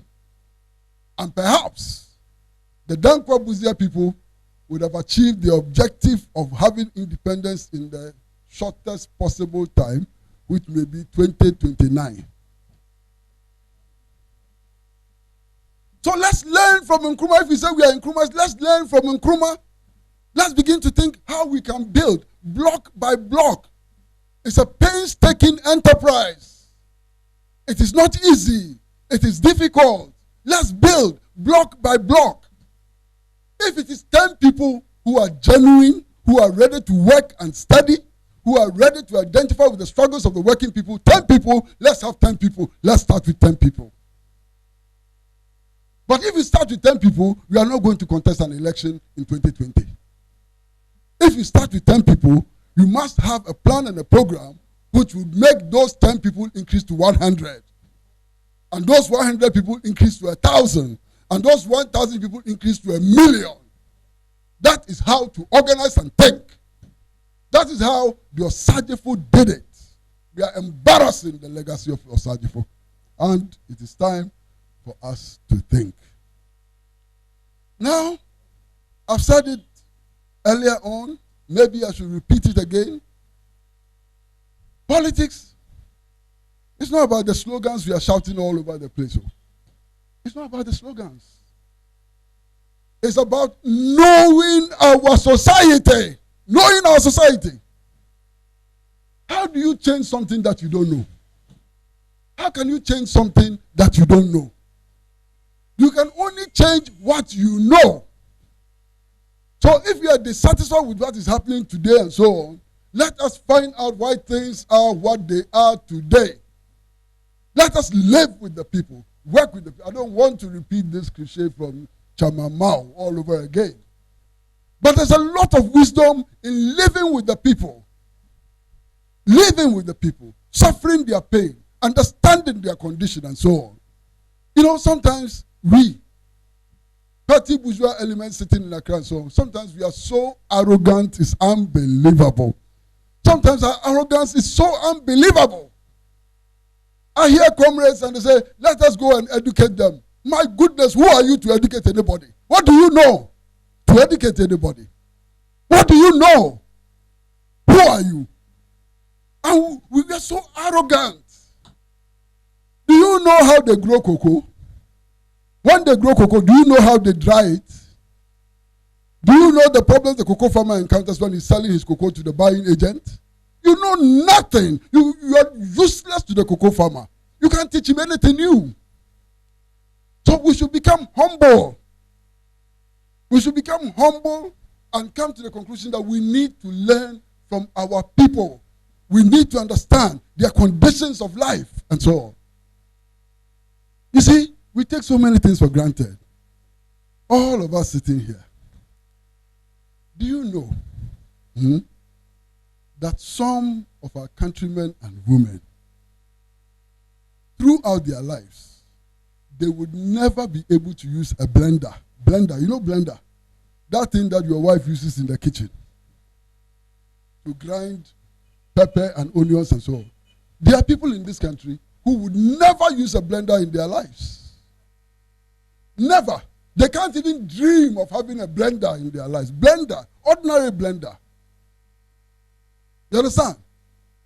That is one of our realities. Look, there are people who live just a few kilometers from the capital, Accra. Few kilometers from the capital, Accra. And they have to walk 3, 4, 5 kilometers to and the same back home every day to go to their farms and grow food so that you can eat. They go to these farms barefooted. They are susceptible to snake bites. There are no hospitals and clinics in their area. Do you ever stop to think about this? Do you ever stop to think about this? We stay here. And we are being eaten by our arrogance. Our arrogance is eating us. And a lot of times you see people competing for positions. I want to be general secretary of the party. And I want to be presidential candidate of the party and so on. For what? You are general secretary and so what? What is the relevance of that general secretaryship? Nkrumah became general secretary of the UGCC. You saw what he did with that general secretaryship. Huh? You saw what Nkrumah did with that general secretaryship. But you see, for us today, it is a badge. It is a badge of superiority. I have this post in that party, so I'm special. You are nothing. You understand? I have that post in that party, so I'm special. You are nothing. You are nothing until that post becomes relevant to changing the concrete conditions in which we live today. You understand? So today, our task is to know our society and to know the environment in which that society is. You understand that environment, the global environment, the whole international environment. We need to understand that. And therefore, we need to learn, to acquire knowledge and so on. And we need to translate that knowledge and so on into organizational skills to build that new Nkrumahist movement. And today, when I talk about building a new Nkrumahist movement, I am not talking about replicating the Convention People's Party of 1949. That's not what I'm talking about. Why? If we have to build the Convention People's Party, it has to be better than that Convention People's Party. It has to be better than that Convention People's Party because I was a young man when I saw the 1966 school. That day I went out. I came to Kanda. I saw the arrest of Osagifo security personnel. I was in the Newtown Trotro station when that arrest took place. I saw the blood and so on. We want to build a new Convention People's Party that is like the Cuban Communist Party. That's what we want to build. Why? Do you know how many attempts have been made to overthrow the Cuban Revolution? Do you know the number of assassination attempts on Fidel's life? He survived it all. What happened in 1966 was chicken feed, and yet we collapsed. Something was wrong. Something internally didn't hold. Something was wrong. And I urge all of you to go back to the archives. Don't read any complicated thing. Read the newspapers. Just the newspapers. From February 24th, 1966 to February 24th, 1969. Go and read the newspapers. And you understand what I'm saying. The most trusted ministers of Nkrumah were the first to jump onto the bandwagon and to condemn his government. And I was a little boy, I heard one of them saying they were all gaping sycophants. Benjamin Annan Bentum, who was Deputy Minister of Agriculture under Nkrumah, became the new Secretary General of the Trades Union Congress under the direction of the CIA. They dismantled the TUC as an organ of the Convention People's Party. So go and read those things and see and know that Nkrumah was in a minority in the CPP. Nkrumah was in the minority in the CPP. That is the truth. These are facts. Nkrumah was a minority in his own party. And that's the fact. You understand? Now, listen. I've been involved in all these efforts to rebuild the Nkrumahist movement. I've been in all the unity negotiations and so on. And Comrade Felix Amwa, you bear me out. I've been with you. We've been together. And sometimes you go to some of these negotiations and you feel like throwing up the garbage. We were involved in one of these negotiations. We had agreed the political program. We had agreed everything. We had agreed on date for Congress and so on. And they kept postponing the decision on the symbol of the party. Every time you go to a meeting, you say, no, wait. As for the symbol of the party, wait. Finally, we came to having to decide on the symbol of the party. We had agreed the political program. The one that I thought was going to be most contentious, the political program had been agreed. We had agreed on a new constitution. We had agreed on everything. Then we came to the question of the symbol. And then a group came and said, oh, we should merge the two symbols. I said, which two symbols? Say, red cockerel and coconut.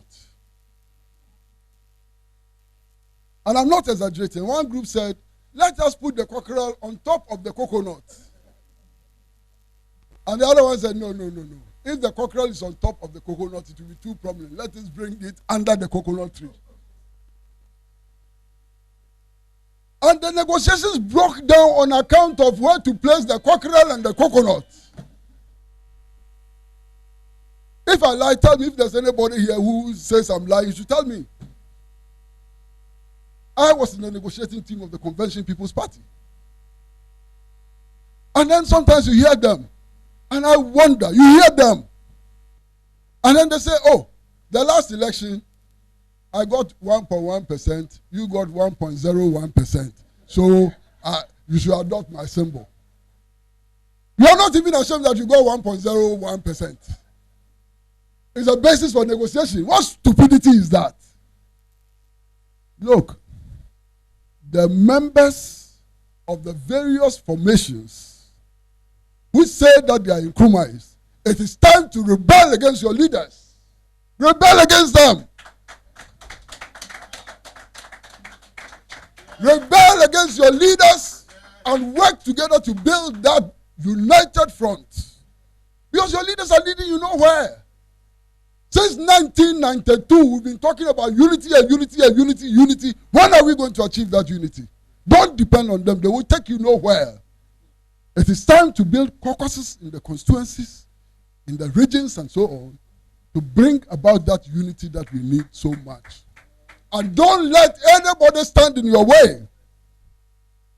Don't let anybody stand in your way. We need to build that unity. Now, you know, I have some experience that I want to share with you.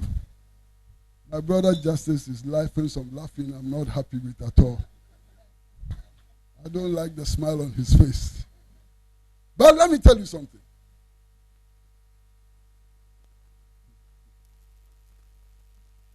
You know, we've been around for a little time.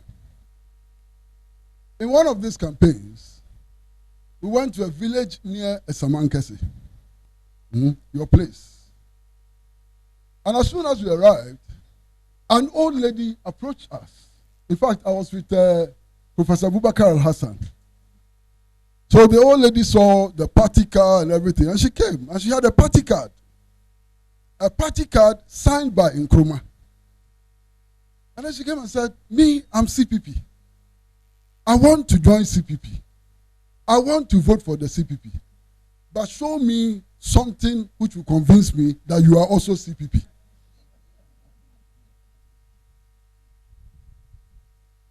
This is a very important lesson. We have not been able to convince even those who believe in Nkrumah's ideas that we represent those ideas. We haven't succeeded. You understand? Even those who already believe in Nkrumah's ideas, we've not succeeded in convincing them that we represent that idea. There's a lot of work to be done. You know, some time ago, Haja, it's not you, I beg. That time you were not acting national chairman, so it's not you. Some time ago, it was a time when the Israeli government had launched a very serious attack on Lebanon. And people were being killed in Lebanon and so on. My party leader, look, we have something. This is what are we doing? And so on. He said, but the last election, they didn't give us any money.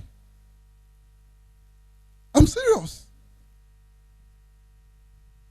How can you belong to an Nkrumahist party and expect rewards for international solidarity? How can you belong to an Nkrumahist party for your commitment to fighting against injustice on the international scene? So we get it all wrong. You understand? We get it all wrong. Now, finally, let me say that the Nkrumah project was an internationalist project. It was an internationalist project to the extent that Nkrumah saw the independence of Ghana as just one first step towards the total liberation of the African continent. That makes it an international project. The Nkrumah project was an internationalist project because Nkrumah supported the anti-racist movement in the United States of America. Nkrumah worked with Martin Luther King. He worked with Malcolm X. He worked with all of them.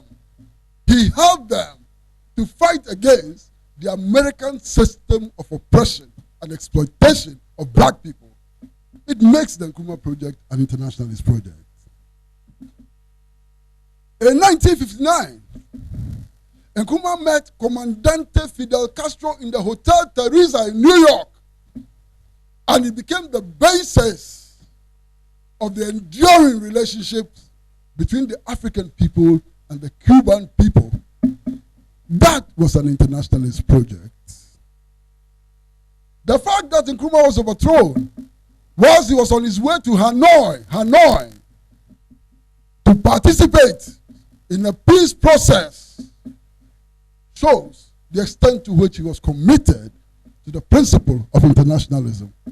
And I can say a lot more.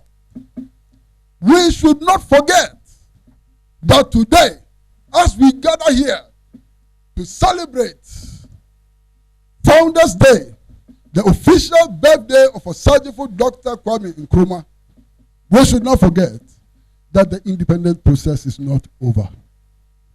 We should not forget that today, Morocco has become a colonial occupier of the Sahrawi Arab Democratic Republic. And until the people of the Sahrawi Arab Democratic Republic gain their independence, our own independence is meaningless. And I'm not the one saying it. It's Osajifo Dr. Kwame Nkrumah who is saying it. Today, we should not forget that those African islands in the Indian Ocean are still under the colonial yoke. Their liberation from colonialism is our duty. We cannot forget that today, West Papua is still under colonialism, and West Papua needs to be liberated from the colonial yoke. That is our internationalist duty as Nkrumahs. And can we forget that today, as we celebrate Founders' Day, the Zionist regime is pounding the Gaza Strip with banned weapons. The Zionist regime is killing innocent Palestinians and imposing harsh colonial rule on the people of Palestine. We cannot forget that Benjamin Netanyahu is threatening to take over the Jordan Valley and declare Israeli sovereignty over the Jordan Valley. As true Nkrumahs, we must resist this.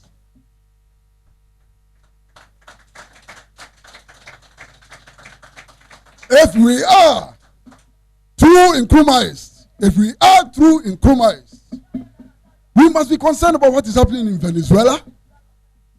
We must be concerned about the subversion of the national sovereignty of the people of Venezuela.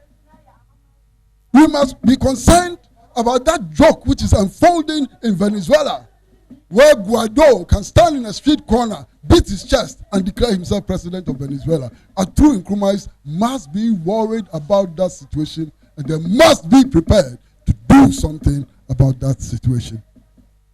True Nkrumahs cannot stand aloof as the United States of America continues to impose blockade after blockade on the brotherly and sisterly people of Cuba. True Nkrumahs have to stand up for Cuba. True Nkrumahs should not be the people who are saying, oh, the South Africans are burning our people, so let's burn them some. True Nkrumahs are not those who respond to xenophobic attacks with xenophobic attacks. True Nkrumahs must rise above the xenophobia. True Nkrumahs must demonstrate that we all have a common interest and that we are victims of the mining companies in South Africa the same way as the people of Marikana are victims of the mining companies. That is our duty. Comrades and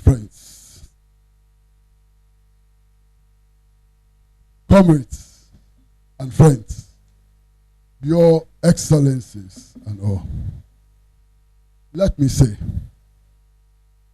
that the Socialist Forum of Ghana feels deeply honored by your presence.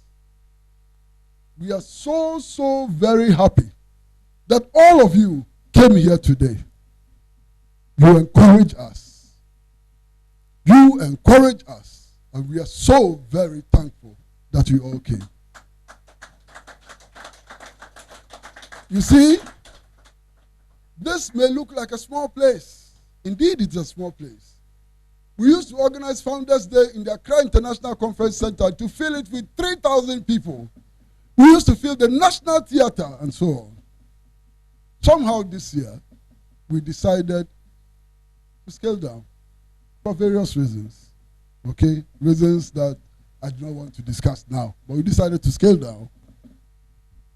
But the caliber of people in this room is so very encouraging. One, look at the young people in this room. Young people in their 20s and 30s. They are here. That is in the indication that we have a future. The young people here, they inspire us. And we are happy that you came. We feel honored, we feel privileged that you are here with us today. And I'm looking around, and I see Madam Boko. I see Madam Boko. And I can't believe that she came here.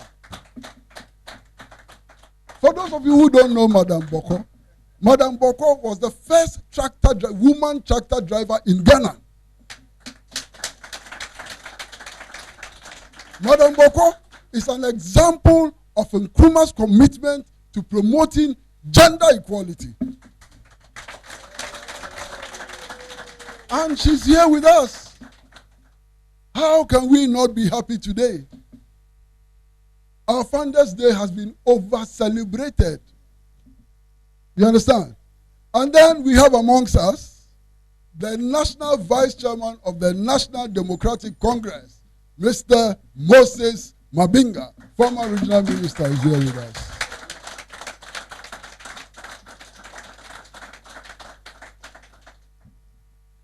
Of course, this comrade, anytime I mention his name, he just feels uncomfortable. Says, you are putting me on the spot, and so on. But hey, how can Professor Cde Kwesi Pratt be here and he's not mentioned?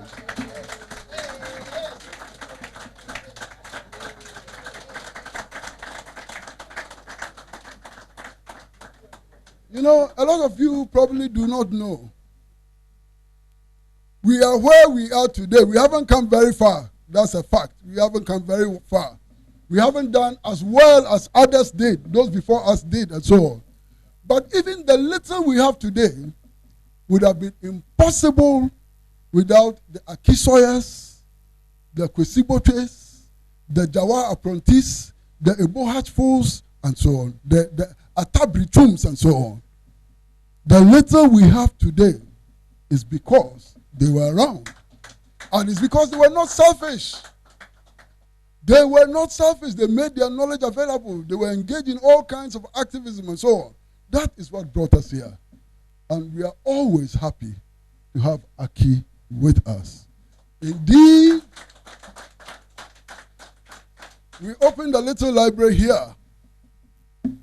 And Aki donated his library to us. So we have a section here called the Akisoya Library. And Aki is always with us. You know, sometimes we all wish that we can show our gratitude better than we have been able to do so far. But Aki, it's not because we don't want to, but the poverty of our situation is such that we can't. Of course, I'm sure that all of you can see amongst us Professor and Mrs. Nkrumah. Now, don't get me wrong. Don't get me wrong at all. When we salute Professor and Mrs. Nkrumah, we do not do that because of their blood relationship with Nkrumah. That is not why we salute them. Our respect for Professor Nkrumah is that he is a progressive by his own record, not because of his father or anything. He himself is a progressive. You understand? And also because he is so ever modest. Look, if Professor Nkrumah wanted to be president of Ghana, he would have been president of Ghana a long time ago. I recall in 1992, I don't know if he remembers, when we formed the Popular Party for Democracy and Development, our manifesto was drafted in his office. And we worked very closely with him. And then everybody started saying that that is the presidential candidate. So I hope you remember. And then he ran away. Last minute, oh, Otilo. You understand? I remember 1979. Everybody said Professor Nkrumah is your chance, and so on. Otilo again, and so on.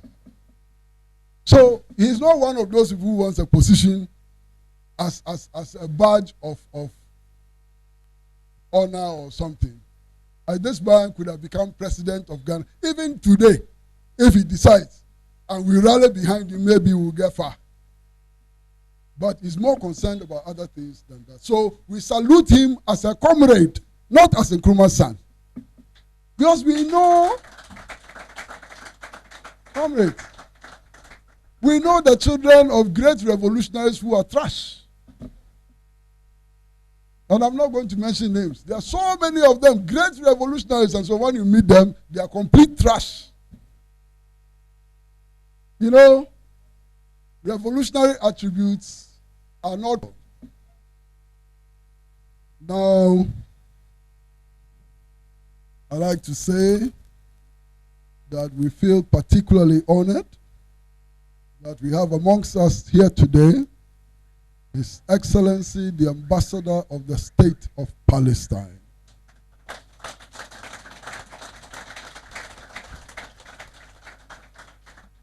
There is nobody here who doesn't know this young man. He has changed the face of Palestine in Ghana. And it's a pleasure to work with him.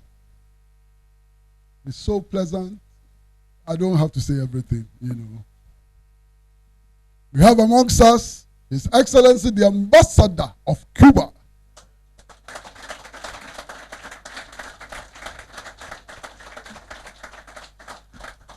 I'm not going to say anymore.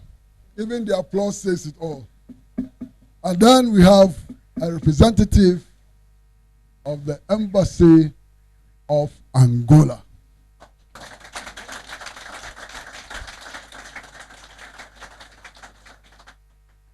And not too long ago, we also had here a representative of the Embassy of Algeria, and he has had to leave because of some urgent assignment and so on. So, comrades, I know I've spoken a little longer than I'm allowed to. But I got into this situation because about 45 minutes before we started this thing, I was told that Tritri has an emergency and I have to step in for him. So I didn't measure anything, I didn't write anything. I just came here and poured out my heart. And it turned out to be very long and so on.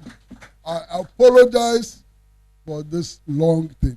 Perhaps if I had written it, some of the statements that I made would have been edited out. I know my comrades. Anytime I'm asked to go and speak somewhere, they will call me and say, we have to see the speech before we go. This time, they allowed me to speak without sanction. Thank you all very much.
Another round of applause.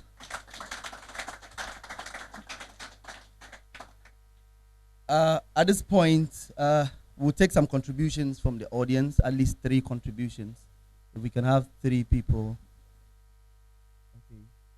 Okay. Any more? 2 more? 2. Let me have another. Yes, come here. Yes, come here. Okay.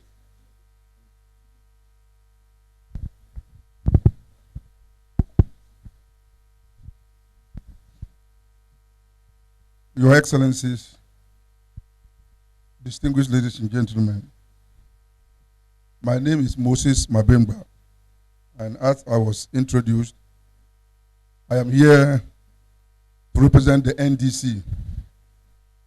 But it's also good to know that between the year 2013 and 2017, I was Ghana's ambassador to Angola.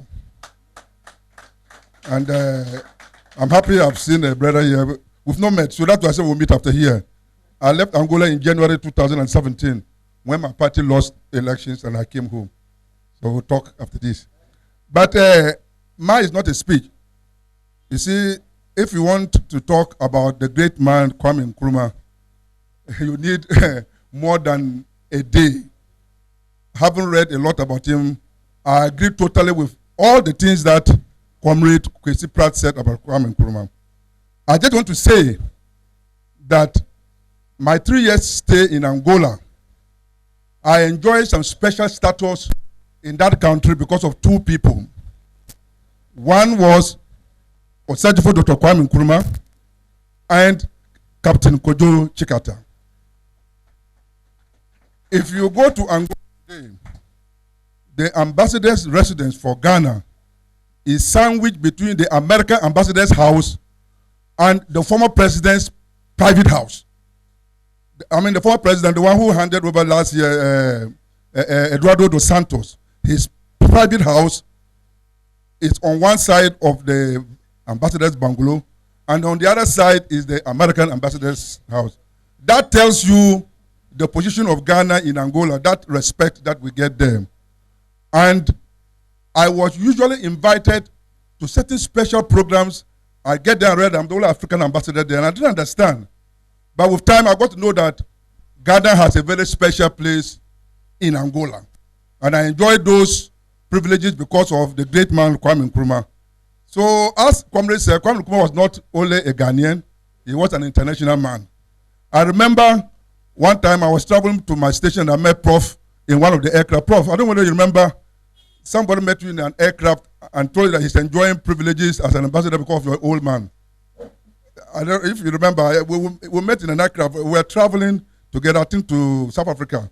And then I walked to your street and told you that I was the ambassador in Angola and this is what is happening to me. So for me, I think that Kwame Nkrumah never dies. Kwame Nkrumah lives on and will continue to live forever and ever. Thank you.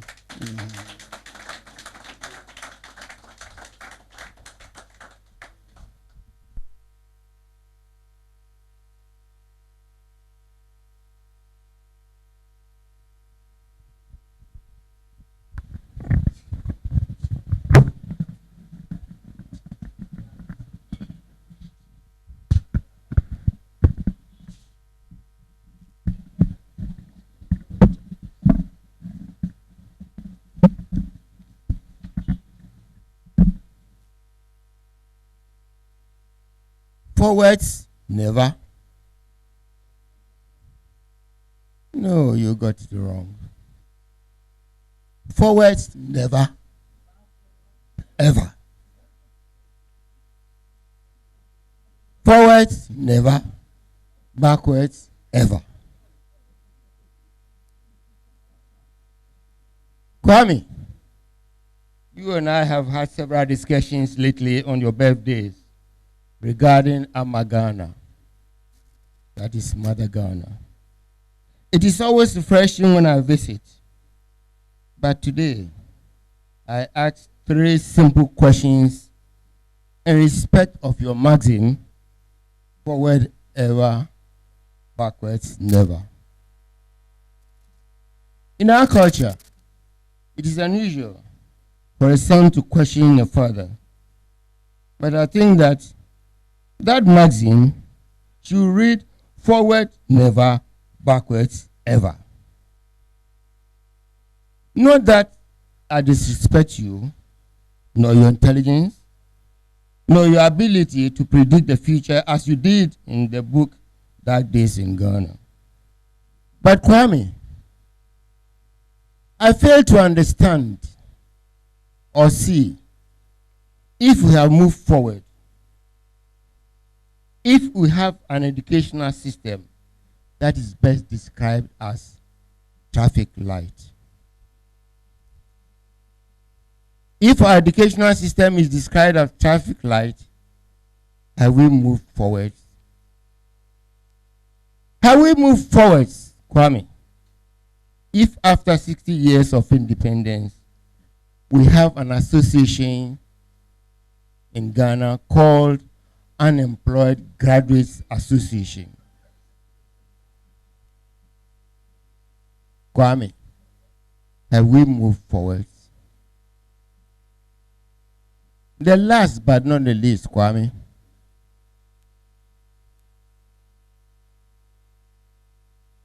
have we moved forward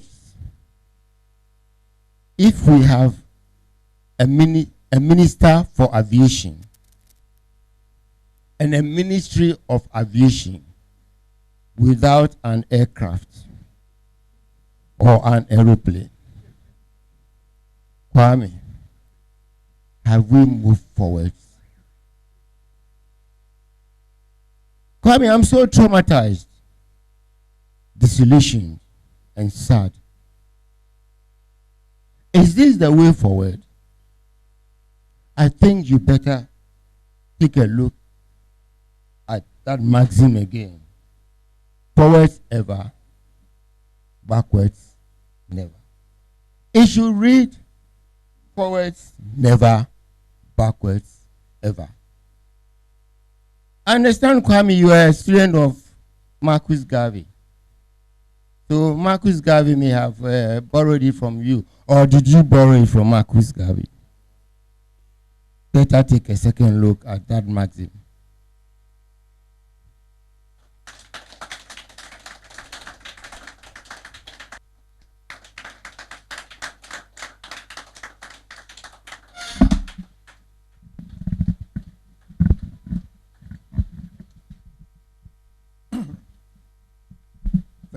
Thank you very much.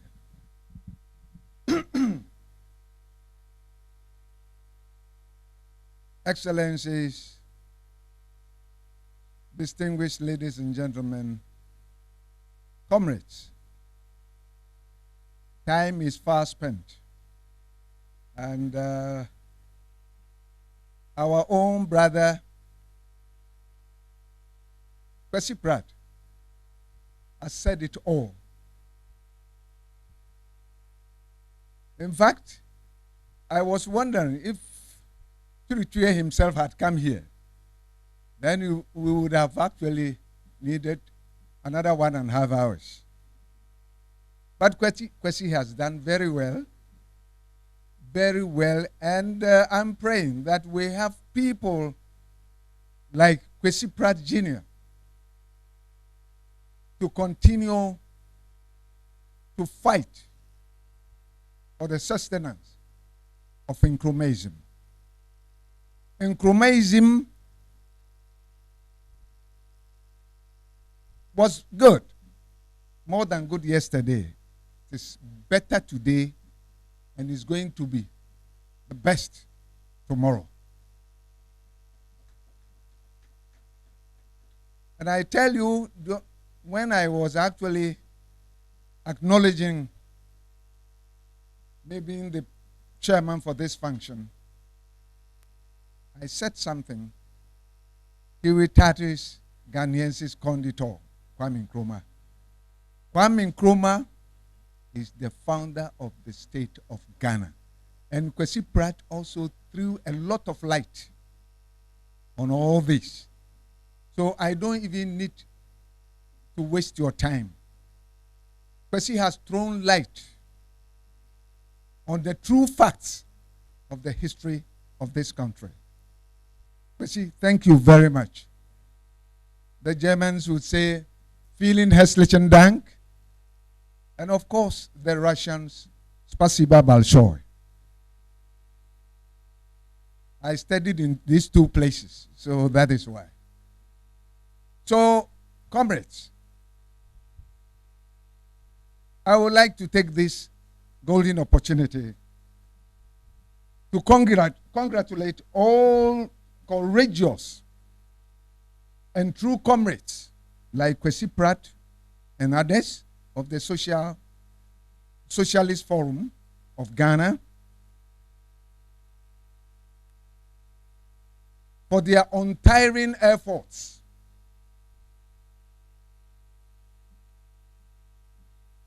to continue to keep the Nkrumahist forum in this country and in Africa still alive. Kwesi, thank you for keeping afloat the Nkrumahism boat. It will never sink. Let us all, therefore, continue to work assiduously together to overcome any problems and divisions within the Nkrumahist political family and move ahead as a unified force, like we have been told this afternoon, for Nkrumahism is as relevant today as it was more than 55 years ago. Victory for Nkrumahism will surely come sooner than later. But only, like I've always said or maintained, on the heels of effective organization, true comradeship, and solidarity and self-confidence. I don't need to bore you with any long address. Kwesi said it all. Please, please, please, we are chanting the CPP side, on the CPP side, victory, there is victory for us. There is victory for Nkrumahism, of course. But we cannot just sit down with our arms folded, expecting that surprises will come from left or right. We will have to fight for it. It is not easy. Some of us have been in the system for quite a long time. And we know that the younger ones coming will definitely, if we don't see it, they will see the victory. Kwame Nkrumah never dies. Nkrumah never dies. And CPP will also never die. Kwesi, thank you very much for the light you have thrown on the true facts of history in this country. I am so humbled. I didn't know, I know you are a very good speaker, but today you have actually surprised me. You have done what I thought you could not do. Standing in one place for about 1.5 hours without anything written down, and you are telling us the facts, the true facts of history. Please, let us give Kwesi a round of applause.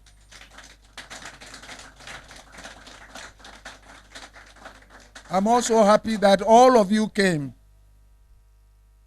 And I will single out Professor Nkrumah, Professor Akila Pasoya, okay, Professor Nkrumah and Mrs. Nkrumah, Professor Akila Pasoya, Excellency Mabemba. My first and last time of seeing him was in 2011. That's right. And of course, we have the no-nonsense chairman also here, and the person, mention your name. Bernard is also here. And of course, we have another spirited Nkrumahist in the person of the acting national chairperson of the Convention People's Party. An Excellency, and all of you, of course. And I don't want to continue. I just want to say thank you, Spasiba Balshoy, vielen herzlichen Dank, and thank you very much. We shall meet again. The struggle continues unabated. Thank you very much. On behalf of the Socialist Forum of Ghana, our sincere gratitude and thanks that you've all come. Indeed, looking at the composition of those present here, we can say that the people of our country and the internationalist progressive forces of this world are well represented in this country. And for us, it is very important that this is so, because history, as we say it, is part of the collective memory of the people. History as a narrative given by governments, etc., do change, but that as a collective memory of the people do not change. The true history is always rendered. So despite the fact that there were no official ceremonies in our country, despite the fact that the Kwame Nkrumah Memorial Park is locked today, which does prevent us from even seeking revenue for the development of our country, we can say that the Socialist Forum of Ghana is very grateful to all of you and to the people for your presence. God be with you.